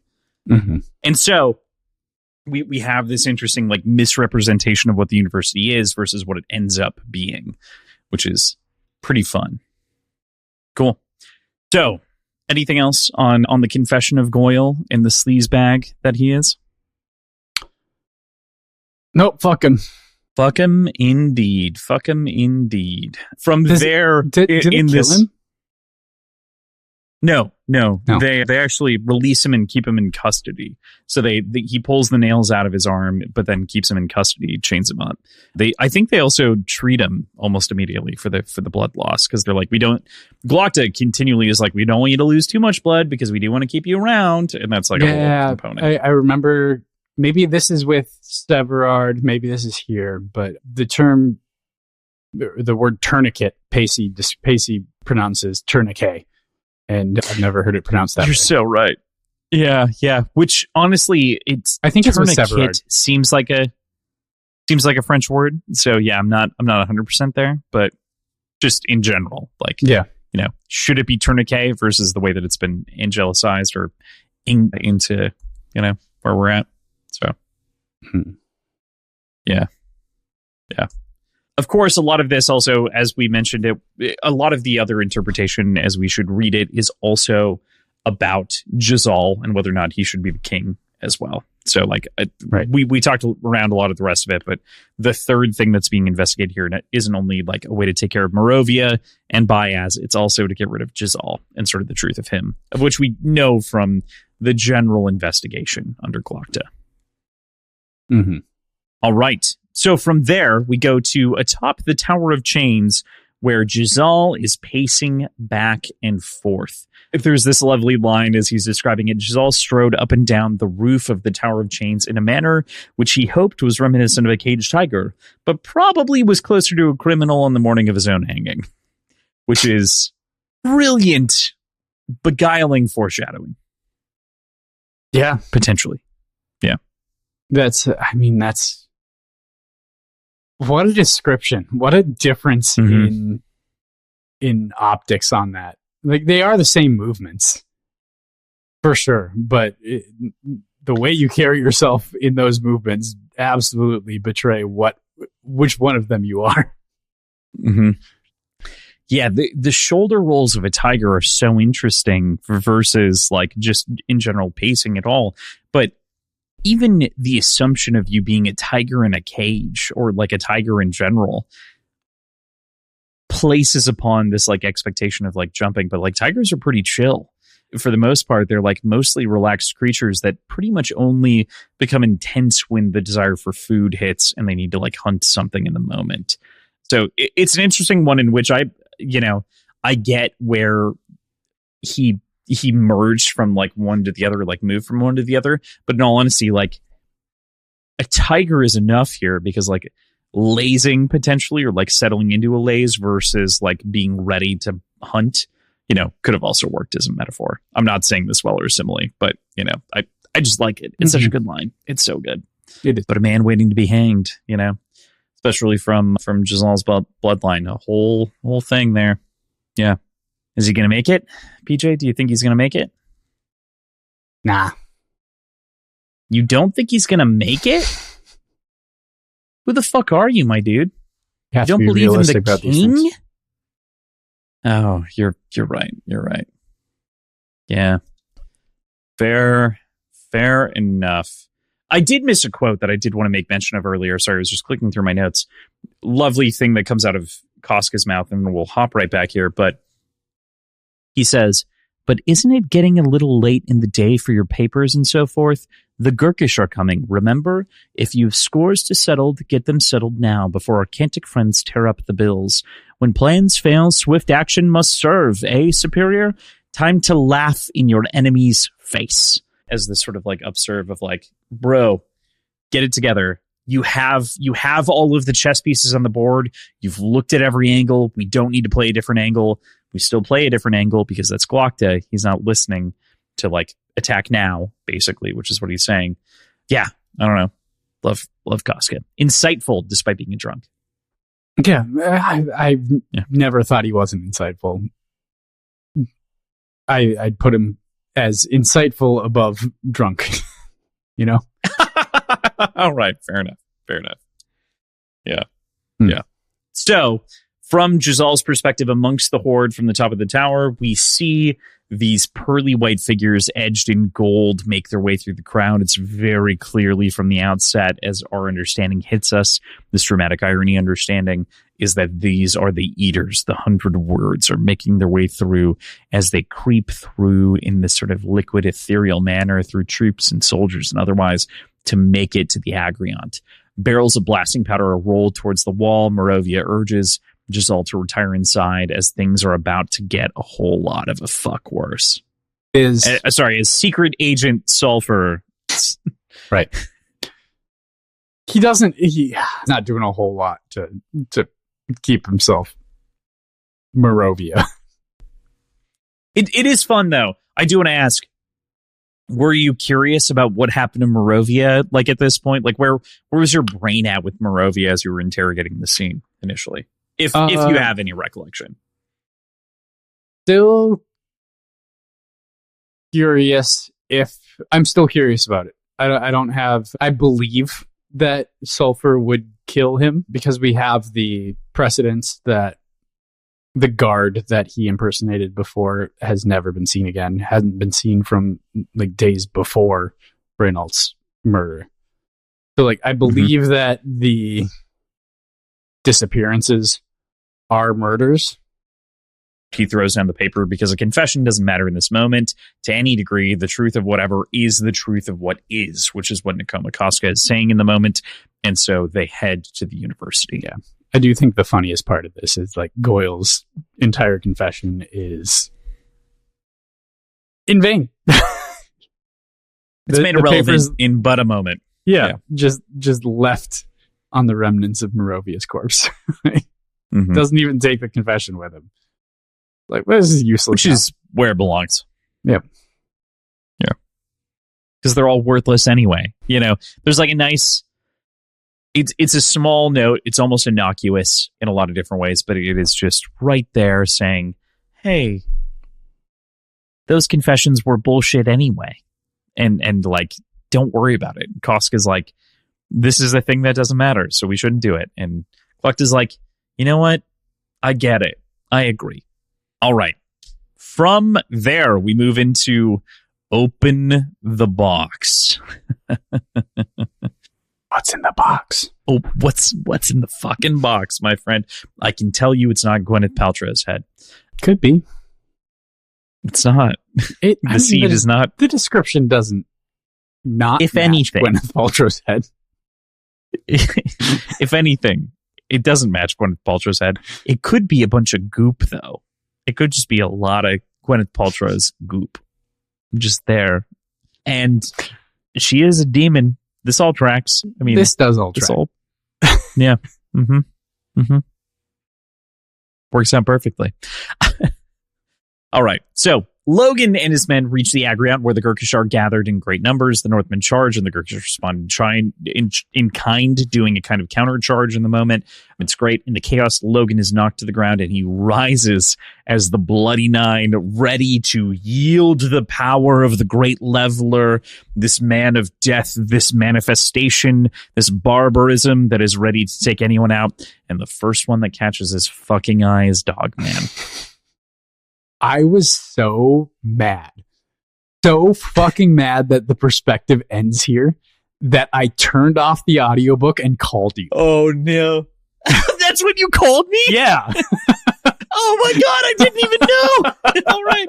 Because we try not to talk too much about the books outside of the context of the podcast. We do a little bit here and there. But I didn't realize that's when you would make that call. I was so mad. I was so upset that like I was like I can't listen to more of this right now. That wasn't the time that I answered, right? Because I think it was in a work meeting or something like that. Yeah, but okay, I was driving. So that's when you called. The middle of the day. I was driving from Iowa. What'd you do? What was your?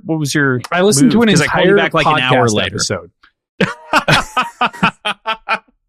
Because you're like, I swear to God, if he kills Dogman, I'm going to be so fucking mad. I listened to an entire episode of a podcast that I had queued up, and then went back to the book.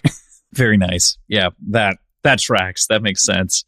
The cut is brilliant. I mean, like, to Joe's credit, it is. Again, Joe rocks because he has an understanding of like the visual scene and like the composition of all of those things. But in particular, I think this one strikes a chord because this is a character we love that's about to face down death. It is very similar, in my opinion. It's a perspective. It is very similar, in my opinion, in some ways, to the Battle of the Bastards, in the moment in which Rickon is standing in the middle of the field and you have Jon Snow and you see the battle encroaching, you see the arrow shot, and then I think it cuts scenes entirely over to King's Landing as the arrow's in the air, and you're like, motherfucker, like, that kid is not going to make it out. Like, there's no way. It's something around, like, it might not be the arrow being shot, but you see him enter the center of the field. And you're like, you know the result of this. You know what it's going to be.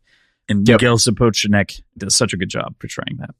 But Joe evokes the same emotion in 5 seconds because we've seen him kill a friend. We've seen him lose himself in so many different situations. And we were cheering for so long until he got Tulduru. And now we're like, oh, don't do that, buddy. Oh, no, buddy. Oh no. Yeah. We don't want our man Dogman to get caught up in the whirlwind of it all. Yeah. Yeah. Ugh. I was so fucking mad. And just too stressed to face it. I'm so sad that I didn't get to answer that phone call again because of the way that the week went. But man, I'm so glad that also this evoked that emotion in you as far as that goes. So yeah. What a brutal fucking moment. And again, like, one of the things that works so wonderfully from the perspectives of various characters is, especially in these battle sequences, Joe often, like, does a lot of, like, clever things in dialogue to, like, keep us engaged. Like, he's very witty, very funny.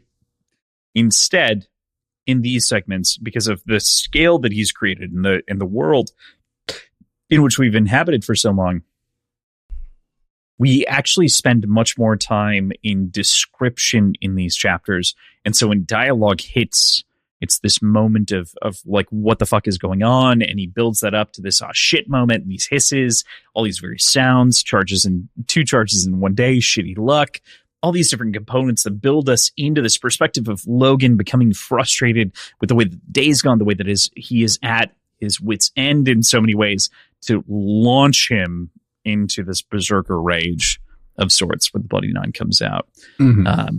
And Logan saw who it was, but it wasn't his hands that held the sword now. The Bloody Nine saw only work that needed doing. I love that. I love this transition, this like fluid moment where there is both Bloody Nine and Logan inhabiting the same body. And recognizing where the consciousness is still there, but the control of the body is not. And opposite, often like, say when he's coming off of it, he can still, like, he starts to sense, like, the transition between mind and body is not uniform. Right. And I, to some degree, I don't know if you understand this in a similar way or not, but I've really been interrogating it, I think, in this read through. And I think especially in the way that this transition happens. One paragraph, the cut down his side burned and sucked his breath out. The knock on the side of his head made the pulse pound in his skull, made the blurry world slide from side to side. His mouth was full of salt and the metal taste of blood. He felt a touch on his shoulder and lurched around, teeth bared, fingers tight around the grip of the Maker's blade. So most of the early stretch of that description, especially in the way that it's paced, reminds me of my, like, deep runner's high, or like deep exercise deprivation, in which, especially in a race, you're like just fighting to keep going at the pace that you are, keep doing whatever you're doing. That is where I relate to the Logan Bloody Nine transition, because as I am running 17, 18, 23 miles in, perhaps, when my friends approach me on the 22nd or 23rd mile, and the only thing that I can manage is a screaming "fuck off," like, yeah. What do you do? But like, I viscerally get it. I don't know if you have any sort of, I mean, the last 50 in a really, really hard 200 freestyle, like just fighting, animal instincts, fighting to keep it up and actively blocking out any sort of pain that you're feeling. Right. Yeah. And I think that's the analog I think that's a really great comparison. I hadn't thought of it that way, but I think that works really well. Yeah. I don't know. Again, the question is never answered whether or not this is something that is just a personality that he leans into, a demonic shift that possesses him, or if it's just this sort of exhaustion that we're talking about. But it's one of them. But I think it's relatable or it's interesting because it's not addressed in a lot of fashions. So, yeah. You just have to take it where it is. So, moving forward to a different fun element here. Glocta strides through the streets towards the university with his 24 fake practicals behind him, Nakoma Casca's little army. He passes the square of marshals where Baez and Pharaoh stand amidst a ring of sawdust, and Casca ushers him onward, insisting one enemy at a time past him, which is just a great moment of like, we'll deal with that man later. He doesn't matter. We got to go actually take care of a guy who might be trying to open a portal to hell. Well, the other guy is also opening a portal to hell, directly communicating with hell. It's unclear as to they're both doing it, but differently. I don't know. One guy knows what he's doing though, at the very least. So we'll give that guy that credit. One of them makes it work for sure. Yeah. We'll get there in a moment. We don't know if the other one does.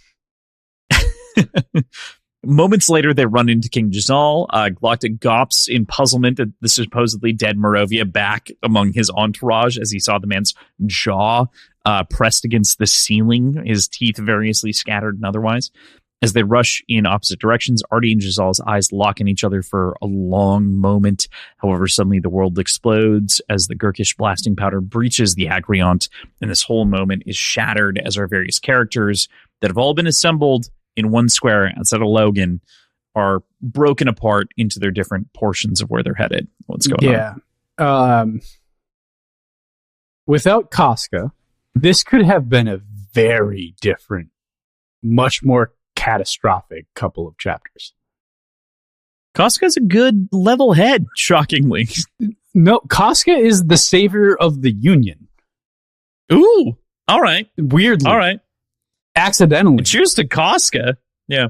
Like, I think without Casca, Glocta would have stopped both Baez and Jazal from going their separate ways and doing what they were doing. Mm-hmm. Like, I think everybody would have died to all of the Eaters because of the Glocta distraction that was curbed by Casca. Yeah. Or everybody would have died, including the Eaters, to Baez's trap. One of the two. I don't know. It's really tough to say, but to your point, Casca is responsible for Glocta's place as a piece on the chessboard, and he is also the rogue element compared to the rest. Right. Yeah. Good point. I'd never considered that, but it is savior of Casca, of whom for is now, the for the next couple of minutes, for as long as it feels survives. It feels wrong to call him a moral or ethical compass to some degree. No, but he's one of the two of those things, if not a combination of the two, some but not, sort. Yeah, I don't know if it's moral or ethical. I don't think it's either. What's the line from Pirates of the Caribbean? It's more of a set of guidelines. he's more of a set of guidelines than laws. Mm-hmm. But yeah. Any other notes on any of the other assemblies that are going on in this moment as far as our characters so many go in their things intercessions? Colliding all at once. It is really cool to see them we're all here. be in the same like courtyard. Yeah, and we have 2 more episodes for the record. Like we're right here, but there are 2 more episodes. Yeah. So, also approaching the Agriont, Lord Marshal West surveys the progress of the battle. General Croy reports that at great cost, like we had talked about earlier, the Union army has pressed north, but the Gurkish still surround the seat of power. West then informs Polder, like we'd interrogated a lot earlier, that Polder is dead rather, and then Croy takes that very hard, and then they get hit by the explosion as well from the POV. So it kind of ends up being sort of the same cumulative scene in different perspectives. Yeah. Yeah. Like we've already talked about Croy and Polder, so I think we can leave it at that.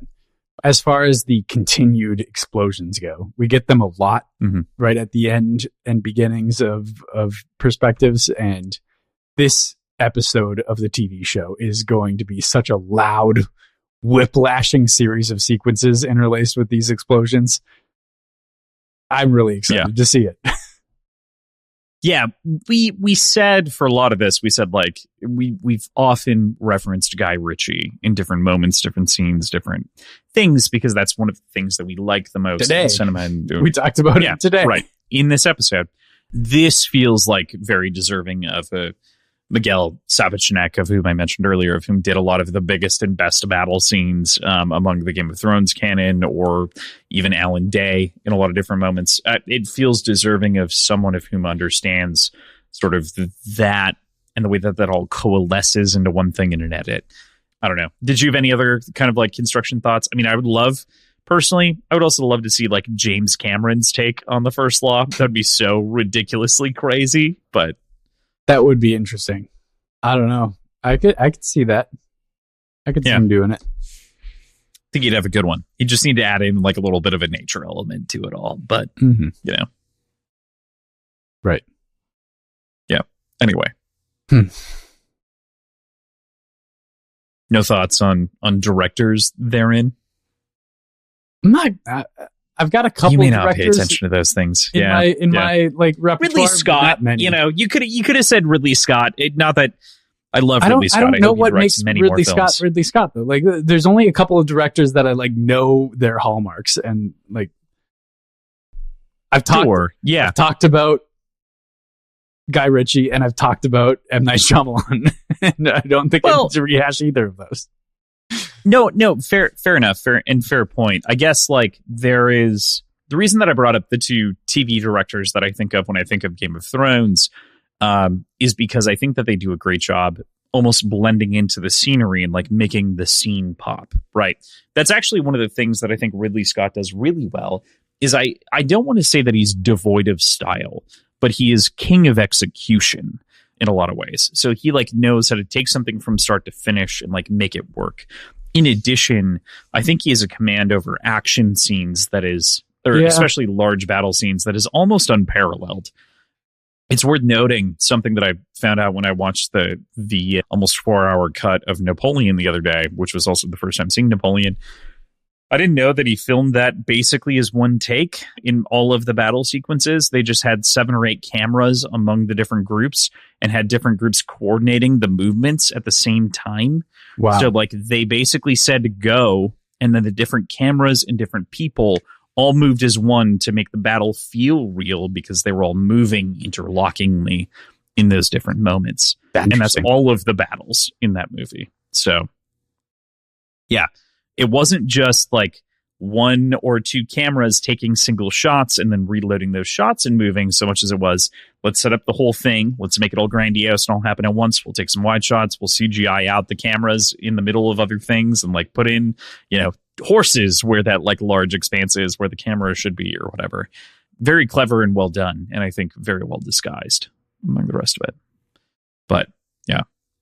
Anyway, I guess my core point was, you may not have an argument, but I would say like you want a workman director often to direct scenes like this and someone experienced with action. So I'd say most of the Game of Thrones battle directors, but Miguel Sapochnik comes to mind first. He did, of course, I said the Battle of the Bastards. He also did Hardhome, and he did The Long Night, which say what you will about The Long Night, but there's a miracle of filmography.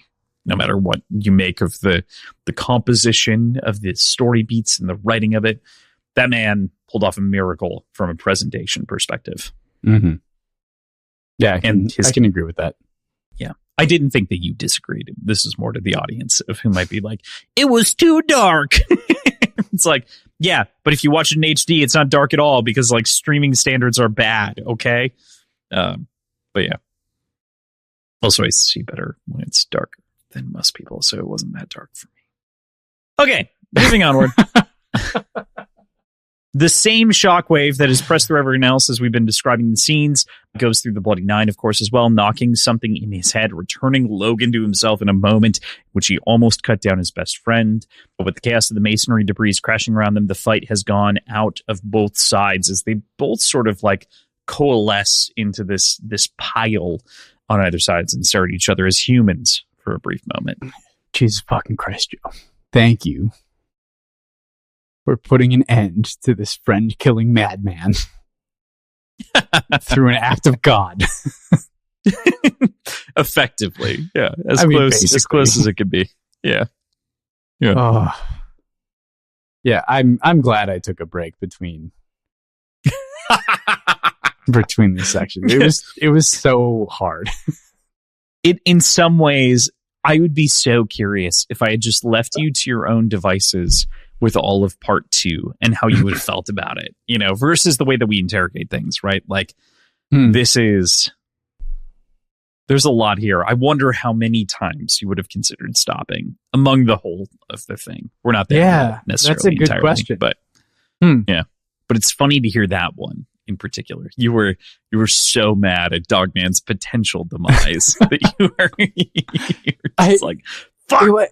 It was mad, yeah, but it was also just stressed. Mm-hmm. I was stressed about it. Yeah. I don't remember. Yeah. I don't know. I had a lot of feelings about it.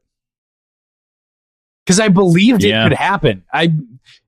It's been set up as a believable, plot point. It really could have happened. I believed Pharaoh could have died last week, too. We have yet to lose a perspective, but I think that could happen. Anything could happen at any time, PJ. We could gain a perspective. Maybe it's sulfur. I don't know. Who knows? Be a pretty cool one. Yeah, it'd be pretty neat. Give away all the secrets, though. We don't want that yet, do we? I do. Well, I know that you do, but we need to round out the rest of the story. You're so close, PJ. You're so close to some answers. All right.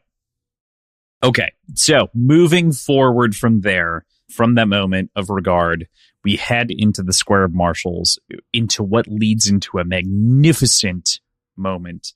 Before it explodes and we go down our dark paths, we get a moment in which the wall explodes behind Pharaoh. The 100 words make their way in.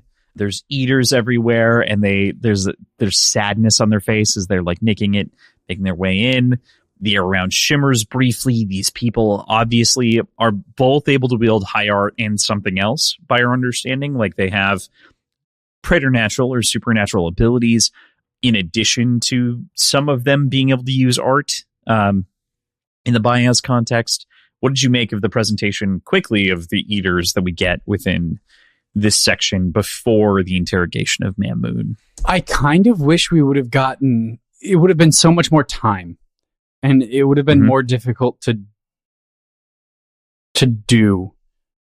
But I almost wish we had an omniscient perspective that could see just a flash of a bunch of these eaters coming in and showcasing some of their abilities and the way that they got into where they are now. Yeah. I think that would be... We get a real small taste of what some of them can do, but not enough to I wish we got more of the expanse of the abilities of the eaters. Yeah, I wish just in its presentation alone, right? I wish that we got different elements and beats. And this is one of them that I think would go really well in the midst of this episode-long sequence for the city. Maybe 2 episodes, given the amount of shit that happens. There's density of shit that happens inside of this. It might be 2 episodes for this battle sequence. But I think that that's a great example of portraying the way that the eaters run through everything else and the way that they you can do just quick cutaways. And that's one of the benefits of film versus POV lock. We're in this third person perspective. You can't just break out to the outward in the moment without having some kind of pre-established understanding of what that looks like. But I get it. And I totally want the same thing. Mm-hmm. Yeah. Moving into the conversation that happens between Mamoon and Baez as they're shouting each other down across the square, right? There are a number of different components that come in. They all kind of frown at the headless corpse of the man. Mamoon, Baez calls out to Mamoon in this passionate voice as Stephen Pacey delivers it. Oh my God, this is so incredible from Pacey. And Mamoon replies very calmly, "Where's the creeping shadow Yulway? He could not be with us. Zacharias, mired in ruins to the west, trying to heal a corpse with a bandage.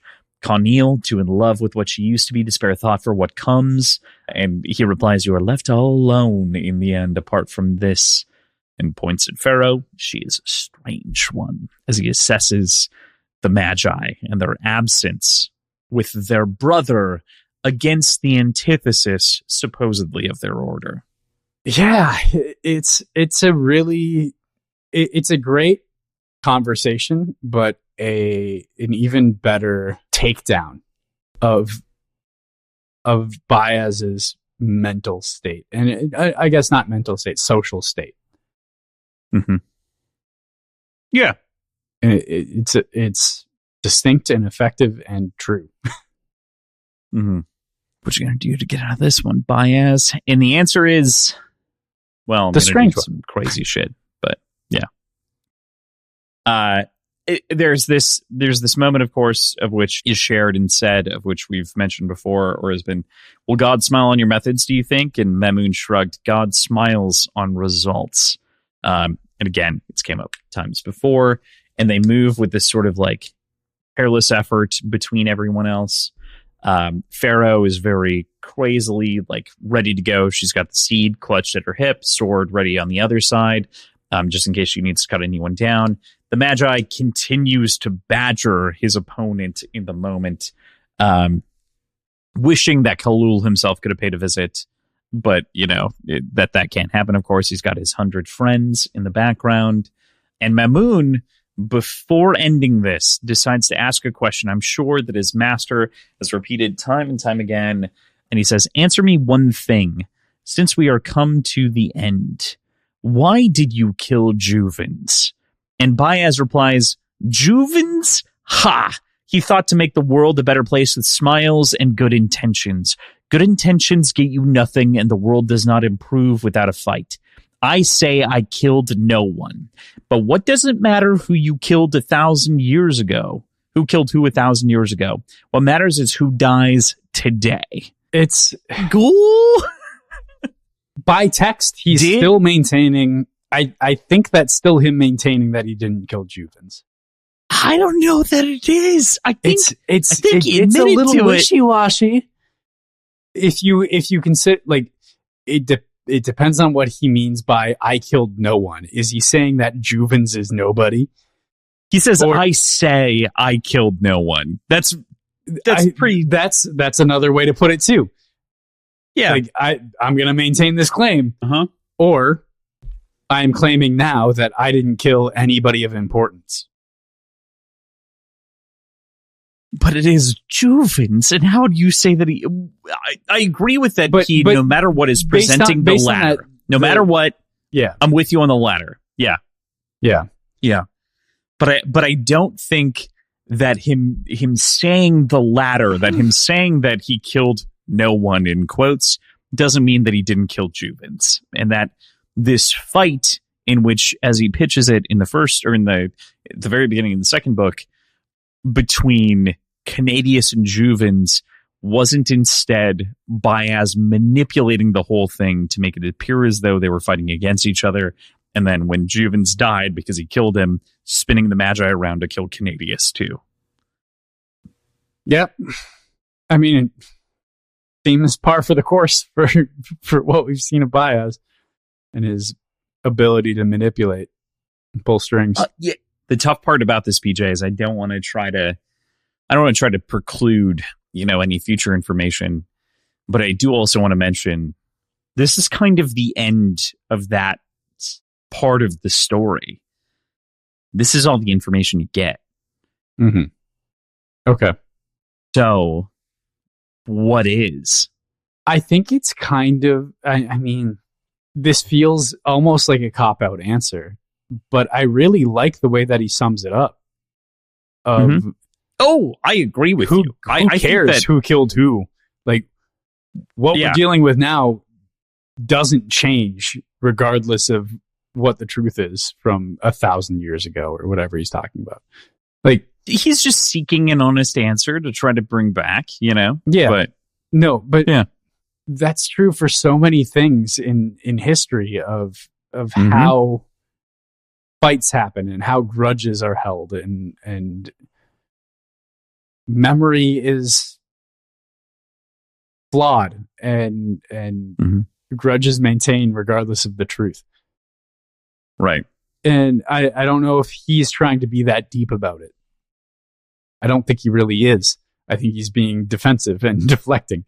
But at the same time, I don't know if it really matters. Ultimately, it is inconsequential because regardless, the actions taken will not change depending on the truth of it. Not at all. Such is the nature story. Yeah. It is such a good, I love that you also read into, I think I literally almost said the same thing that I said verbatim last week, but you read in to the conclusion of this, right? Like the apotheosis of this is exactly where Baez lands, which is why does it matter who killed who? And he looks at Pharaoh because that's what we talked about 2 weeks ago when she signed her allegiance away to him, right? By and large. Her quote exactly, right? Or almost exactly. Almost exactly. Nigh verbatim, as she quotes it back to Mamoon, and he looks, or as he quotes it back to Mamoon, and she looks at him, and they kind of lock eyes in the moment.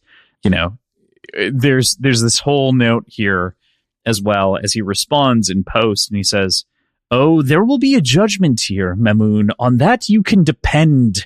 The magic is drained from the world.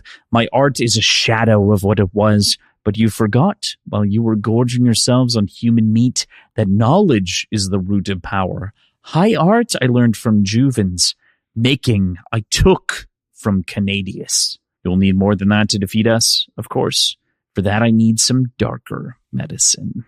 And then the art begins in the same sort of shimmering way. The ears pause. They raise their arm. Everything begins. It's this breeze gently as it happens.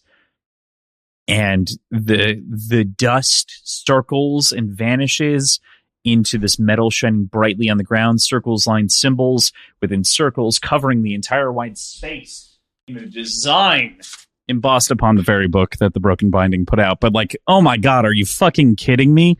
So cool. On the ground, and we get this sort of like cultish impression of the magic as it becomes magical in many ways as Baez continues down the line of 11 wards and 11 wards reversed, iron quenched in salt water, an improvement suggested on Canadius's researches. He builds something beyond the magic of the people that came before him because he understands, and he's been waiting for this for centuries and decades to have this confrontation and the power. And there's this moment as it all screams out, and Mamoon says, "No, don't break the first law." And he says, "The first law, you fucker? The rules are for children. This is war, and in war, the only crime is to lose. The word of Eus? Let him come forth and stop me." Which is just, it's Gandalf mad with power in the right way, like in the way that he would be with the ring versus, you know, as presentation would have it, and the story would have it. I don't know. Thoughts?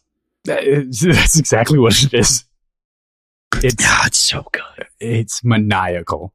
It's beautiful. It's wonderful. I love it. Yeah. Rules are for children. Quote. Yeah. Fuck yeah. That's exactly what I would have expected from him. Which there is also, there's this cooperative understanding that rules are for children because there are only two laws, right? There's the first law and the second law. The first law, Baez is breaking actively right now by channeling the seed. The second law, everyone else is fucking broken in the moment. He's like, "Fuck you, dudes. You're fucking hypocrites. Middle fingers up."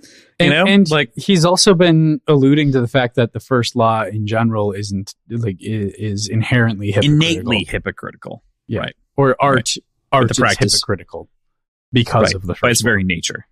Right. Yeah. And this just results in what I would describe as one of the most simple, brutal presentations of magic annihilating a person. It only gets worse when we get into the next chapter. But the eater springs up, mouth open, the bright blade of the sword shining. Then he was gone. So were the two others behind him. A long spray of blood was smeared across the ground where one of them had been standing. and the smear just grows wider and wider as the building that stood behind them had a giant gaping hole torn out of it from the ground to the dizzying roof, great canyon lined with broken stone hanging plaster with splintered spurs, dangling glass, dust showered from the shattered edges into the yawning hole below. A flock of torn papers fluttered down, a sobbing, a screeching of pain, many voices, the voices of those who had been using that building as refuge. Poor luck for them. And Baez's mouth curls slowly into a smile, saying, "It works. It fucking works." Woo! Unlike our Baez, not our guy, not our boy. It's Baez.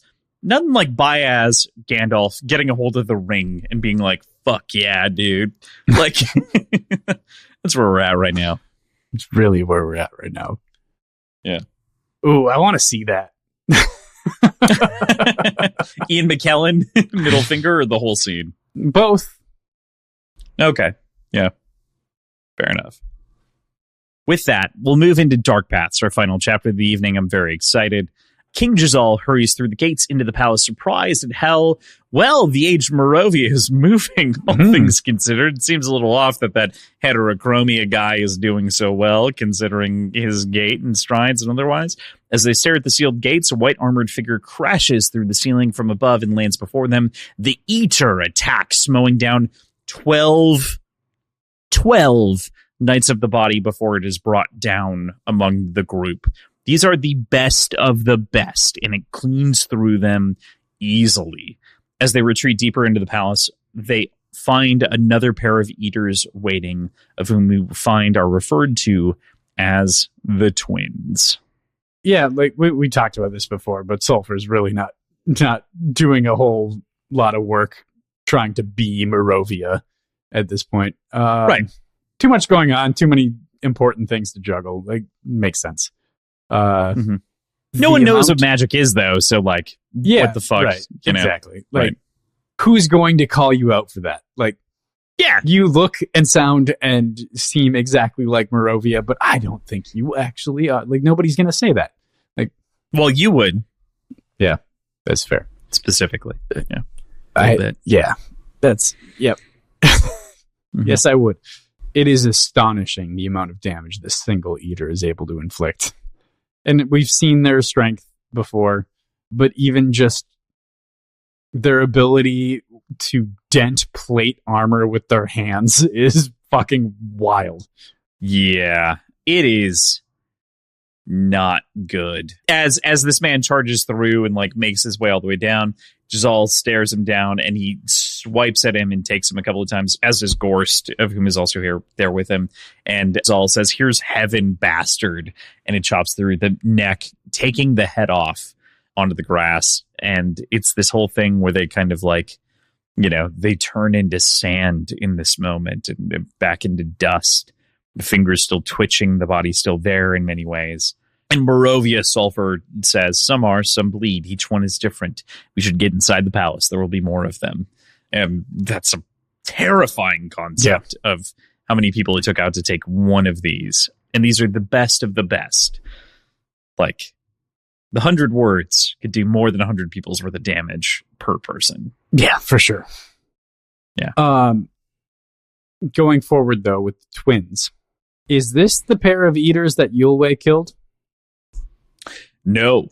That's a different pair. Mm-hmm. Okay. Because they were siblings specifically. Okay. Yeah, they referred to themselves as siblings, of which we don't really understand until we begun to get the description of the 100 words in this last book. And we understand that they all considered themselves brothers and sisters with a father that is Memun, or that is Khalul. So Yeah. Yeah. It just stuck in my brain. The twins that was are like different. a pair. Yeah. So I thought maybe they're not actually killable by Magi. So, but cool. Good to know that was a different set. Yeah, it is. Any other thoughts on the early impression of the Eater in full-fledged flight form? Fucking terrifying, man. Like, so much more capable the craziest version of a vampire, but like there aren't vampires. Like I'm saying that because vampires are it's a good crazy analog, and wild. Yeah. But like, whoa, way more than that. In certain depictions of vampires, it feels like it matches very well with them. Yeah. So heading out from there, we go to the university where Glocta's mercenaries bash down the door to find Salt's practicals waiting, led by Shiloh Vitari, as we learn her first name, as Koska knows it in a strange moment, which is kind of a fun revelation that they've met each other. First name before. I feel like I recognize the name Shiloh from early on. Maybe, but definitely at this point, being on a first name basis from Koska's perspective is like a whole denotation. Yeah. I mentioned earlier that it's like it's not clear if Vitari is of Styrian descent firmly or not, but knowing her first name implies that she's definitely involved with the culture and is very, they travel in the same circles. Her sing-songy Styrian accent, as described by Glocta, like she at least spent formative time there. Yeah.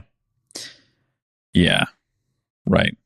Both sides kind of like bristle against each other as they continue to like heave insults. Glocta steps forward and bluffs that he's taken Vitari's children into custody, which is a whole dramatic move in a lot of different fashions. I'm curious as to what you think about him making that decision, that he's willing to go to the step of child abduction and Vitari's deduction therein. The calculus that Glocta does in his head, and we obviously get to witness because we're in his head, is flawless.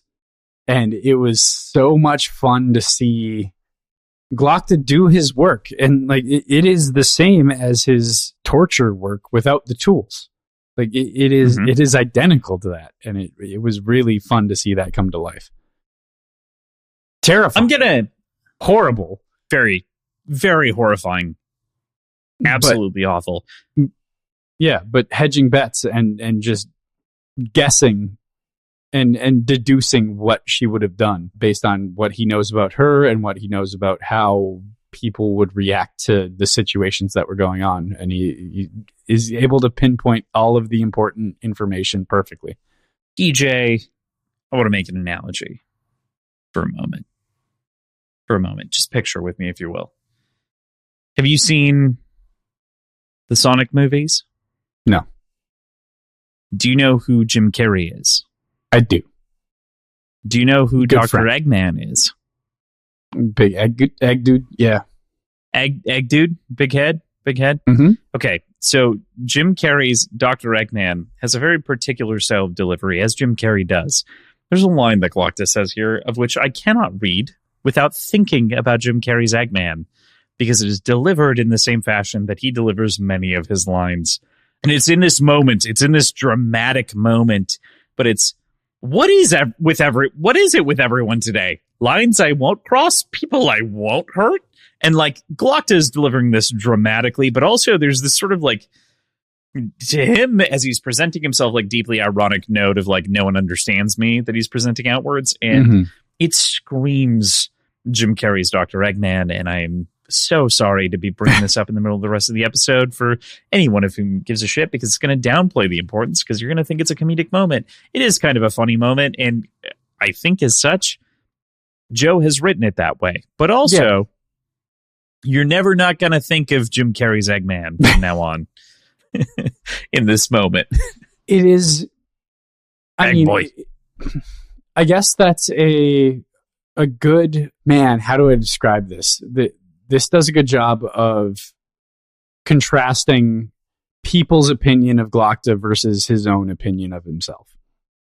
And what people believe he's capable of versus what he knows he's capable of. What he's willing to do. Yeah.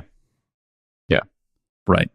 But also, I think it's time to be through with the papers, like Koska said earlier. I'm like, you can just say shit, dude. Yeah, let's just go. You are truth. Yeah. It's a wonderful scene. It's horrifying. and seeing it really Vitari's is. reaction to all of it and the pain. Mm-hmm. The horror is terrible. Yeah. Yeah, and there's a couple of different moments in which these different people are like confronting Vittori on the potential, and she slits one of their throats very quickly before returning to the position. She has these cross-like daggers, which I imagine to be closer to like size or, you know, the sort of like Electra-style weapons that like wrap around your fingers. They're a little bit more like Italian in a lot of ways, but yeah, I don't know. Cross daggers, you know what I mean? Like that's where I think of like could be some sort of like external flourish element.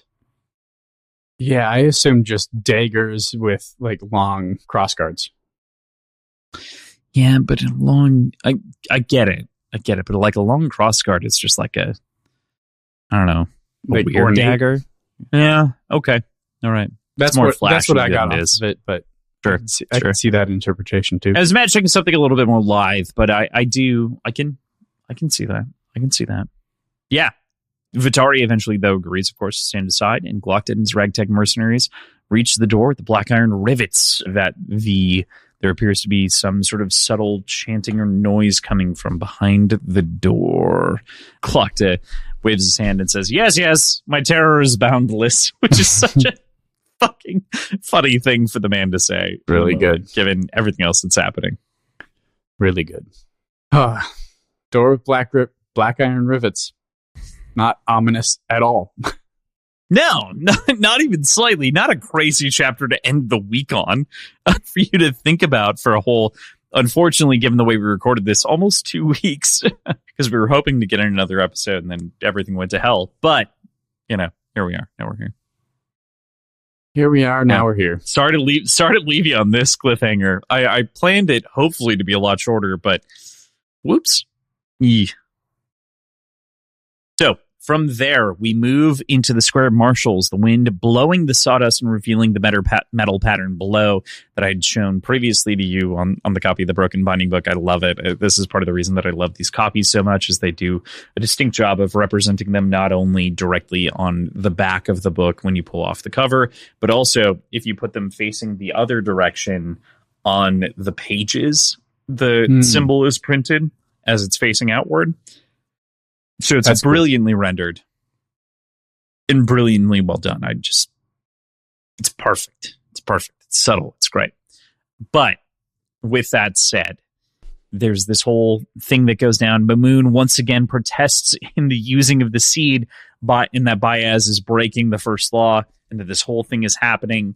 Baez laughs in the moment as he flashes his teeth at him and says, "Let the judgment begin," as he continues to lay out this massive spell that rips these white armored bodies apart, turns them into blurred lines of blood and viscera and organs as they continue to kind of coat the outside of everything. Pharaoh sees in this moment a little bit of a human reflection by comparison to a lot of the eaters, and like begins to understand as they like claw at the screaming air, but at the same time knows that they're flawed and in the wrong for everything. I don't even know where to start. What do you think about this moment of reckoning for these violators of the second law, these inhuman eaters, and also for the entirety of what's happening? I was struck by, again, this seems to only come about in Pharaoh's perspective because we get so little internal monologue from Pharaoh that big moments that happen around her like this feel like an entirely outside perspective. We do get her commentary on the feeling of the seed itself once in a while, but the action and the conversation between Baez and Mamoon, everything else that's going on around here, it really takes on this cinematic perspective. And I feel like there are other really big moments where Pharaoh is witness to it, that it feels like that, but it feels like it's only Pharaoh's perspective that can do this because of the distinct like lack of, or not lack of entirely, but the suppression of the internal monologue for her. Yeah, not only that, but she's always been the one to describe things in a real way, a tangible way. So what I find fascinating about this is she often describes them in ways that only she would understand, like this sort of desert life that she's experienced, like as though there is this sort of splattering of blood and stone as the wind whips around and claws them screaming down into a pit, which are things that she can imagine. She sees the face of Othman al-Dasht. She cuts off this man's head in the moment, in which is such a viscerally well described moment as a eater is reaching out to try to grab her and consume her, and she just chops it in half and it dissolves into the rest of the wind. There's something about locking, like you're saying, this third person, in quote, like omniscient third person in Pharaoh's perspective, because she has such a removed perspective. And I think that is also, it should be understood that it is both humanizing of Pharaoh and also dehumanizing of where she is versus the rest of everyone else that we understand that we're in the perspective of. Mm-hmm. Not only in the way that she's experienced the world and life, but also in the fact that we understand her and know her to be a demon blood of whom is literally of a part of the other side in some fashion, more than anyone else is, by perspective at the very least. Yeah. More than anyone else that we're directly exposed to so far. Right. So far. You're like, so far, at the end of book 3. I don't know. Yeah. No, I know. A third of the way through it. No, less than that. We're a quarter of the way through the entire series. So we are actually, I'll say we're closer to 20%. So the sequel series is actually, by book, it's shorter. Each book in the sequel series is shorter than every book as you compare them, like book 1, book 2, book 1 to book 1, book 2 to book 2, book 3 to book 3. And Red Country is shorter, so we are probably a little bit over a third when you add sharp ends. We're right there. But okay. We're right around the solid number. So it's a rare case where he didn't get more verbose in subsequent books outside of Best Served Cold, which is about as long as this book is. Everything else is shorter, though. So. Okay. Yeah. As they all get torn apart. What a fucking moment.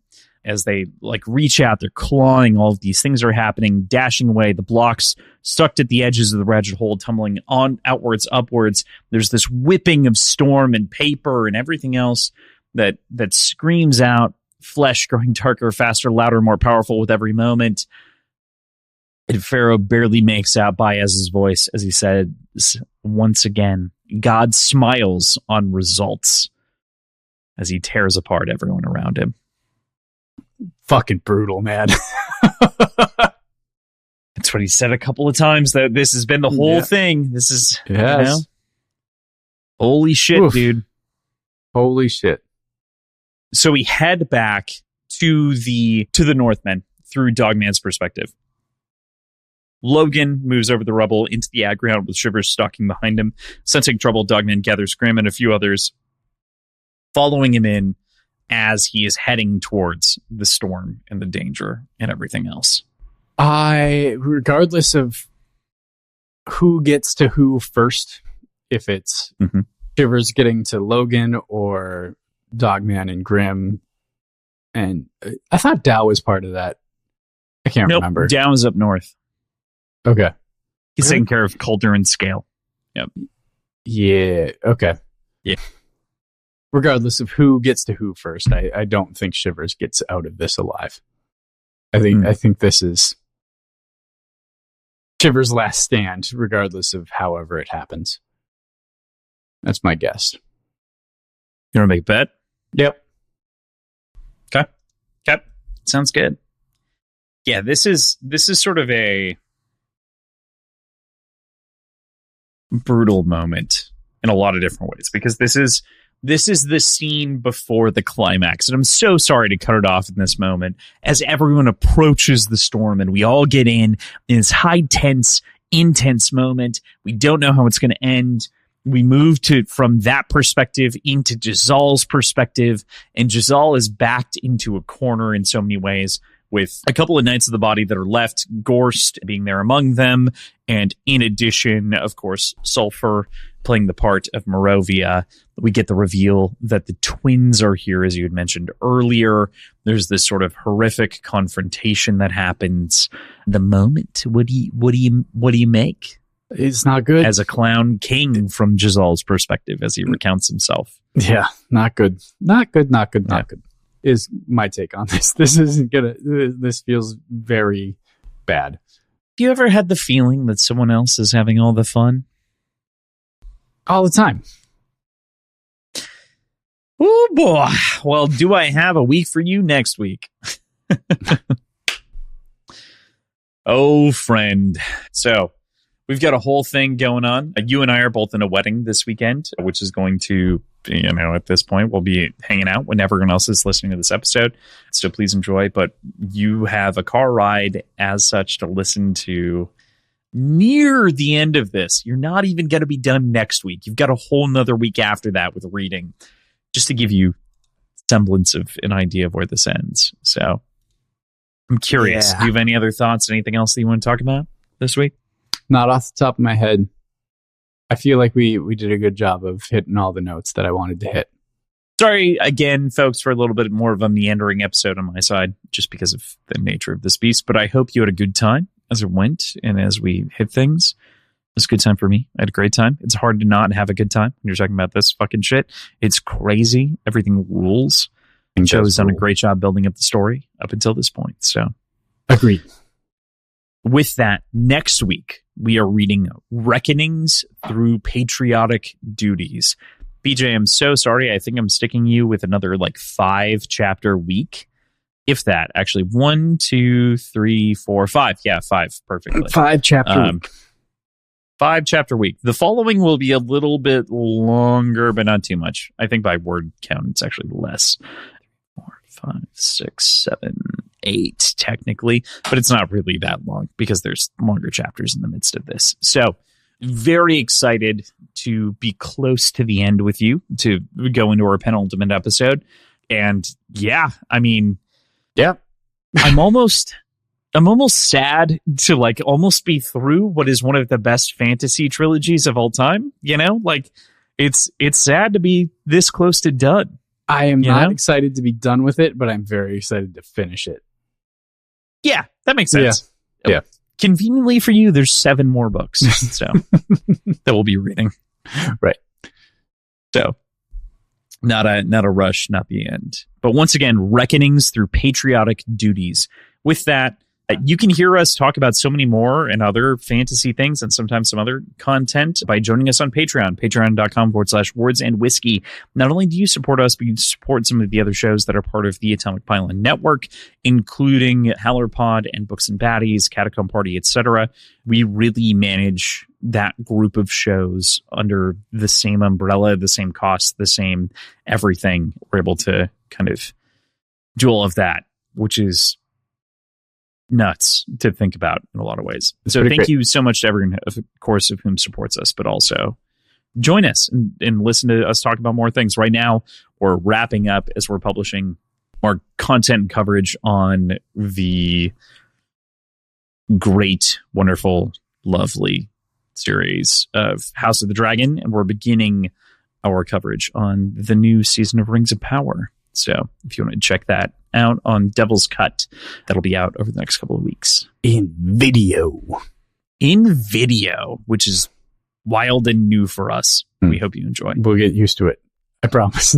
We're getting used to it. I think we the first episode, we've only put out 3 and 4 yet. And I think that was the first episode, really didn't know. I hope that people like the edits and other things like that for the most part, because, we hope it worked out. But yeah.